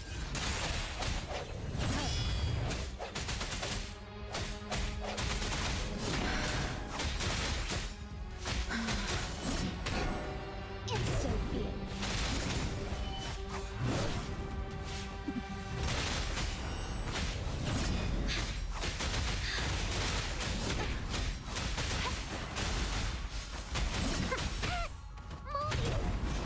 Luminous energy. The hour of lending your strength. Hopefully this helps.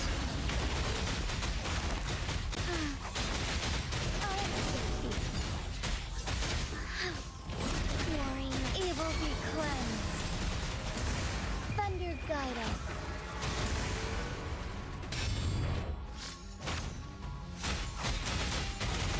Swift and resolute.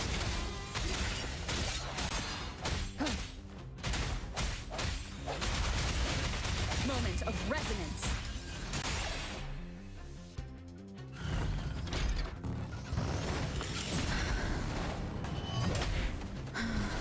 You're just beating me on the in the background, man. It's like, dude, come on, man. She's dead. She's already dead. Fail the challenge. Dude's like, I'm just gonna fuck you up while you can't do shit about it. Fuck you, dude. Fuck you. Alright, let's go complete our daily quest, shall we? Let's get our bits done. Start sacking some stuff. Right? It's not over yet. Dude's like, "Psst, nobody said you could leave.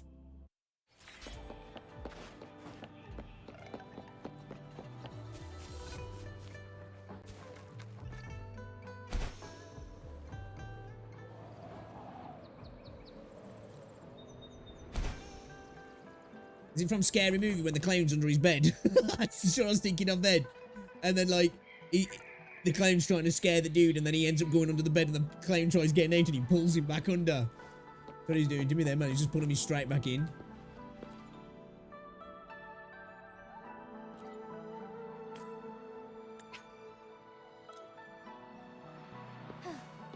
Oh, let's sit down. Oop. Yeah, I just need to get a bit more DPS in there. Could maybe even potentially switch out. Who we put in as a Spectral though?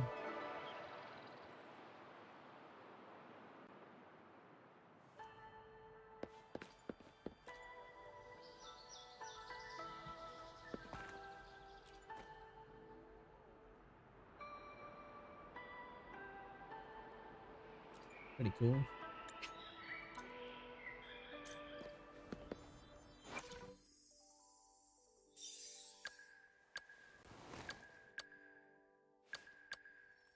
I think the best bet really would be maybe like go Danjin, Jinse, and Spectral Rover to get that little Havoc boost as well. Then like we've got to play it perfect because we've got no heals. Yeah, that one, yeah. That I love that, man.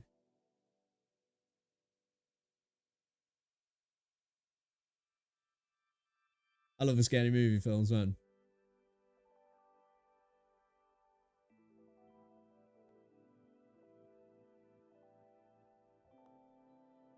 At the end, he's like, "We're gay, Sydney." It's like, "I'm not gay," and he's like, "You suck my dick."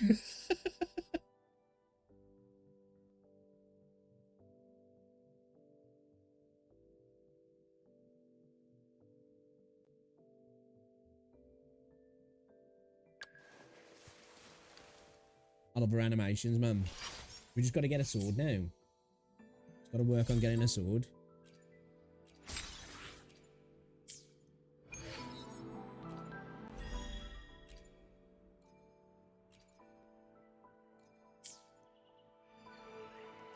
I think maybe we just try and slowly chip away at a sword, like, you know?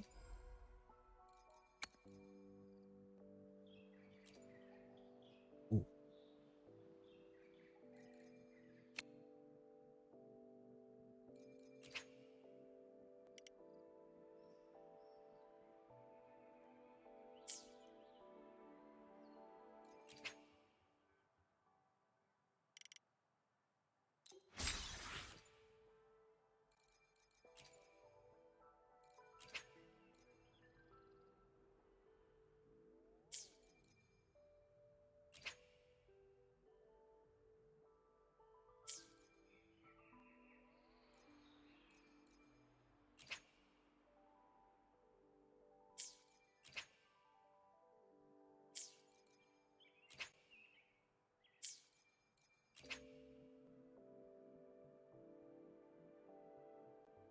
Real until he like tucks his top up like ties it right up. He like starts doing role play with his girl. The point where he gets to just literally dress as like a freaking like well, like a linebacker or something. Starts jumping on her leg, and then he's like, "Now do me, do me."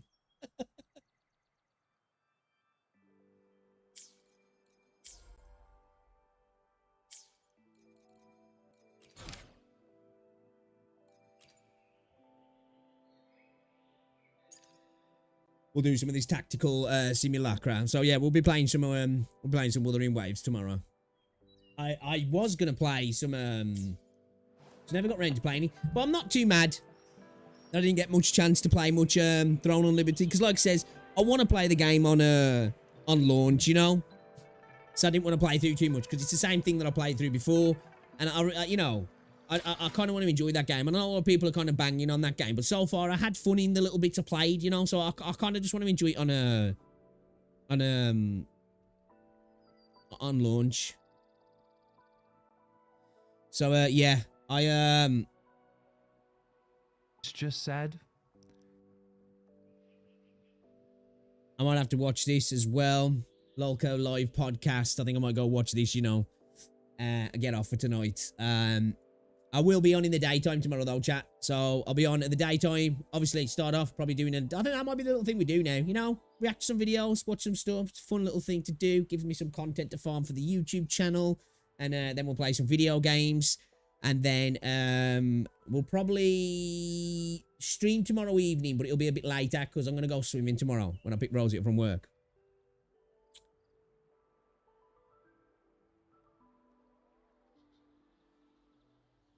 Yeah, it's scary. I might have to watch those over the weekend, actually.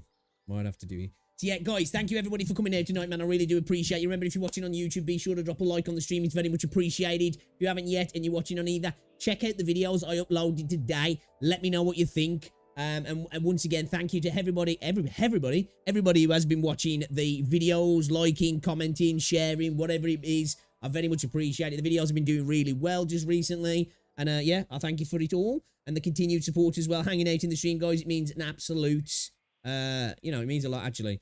So yeah, I appreciate you. And I will see you all in tomorrow. Enjoy the rest of your evening, all right? See you later. Ta-ra.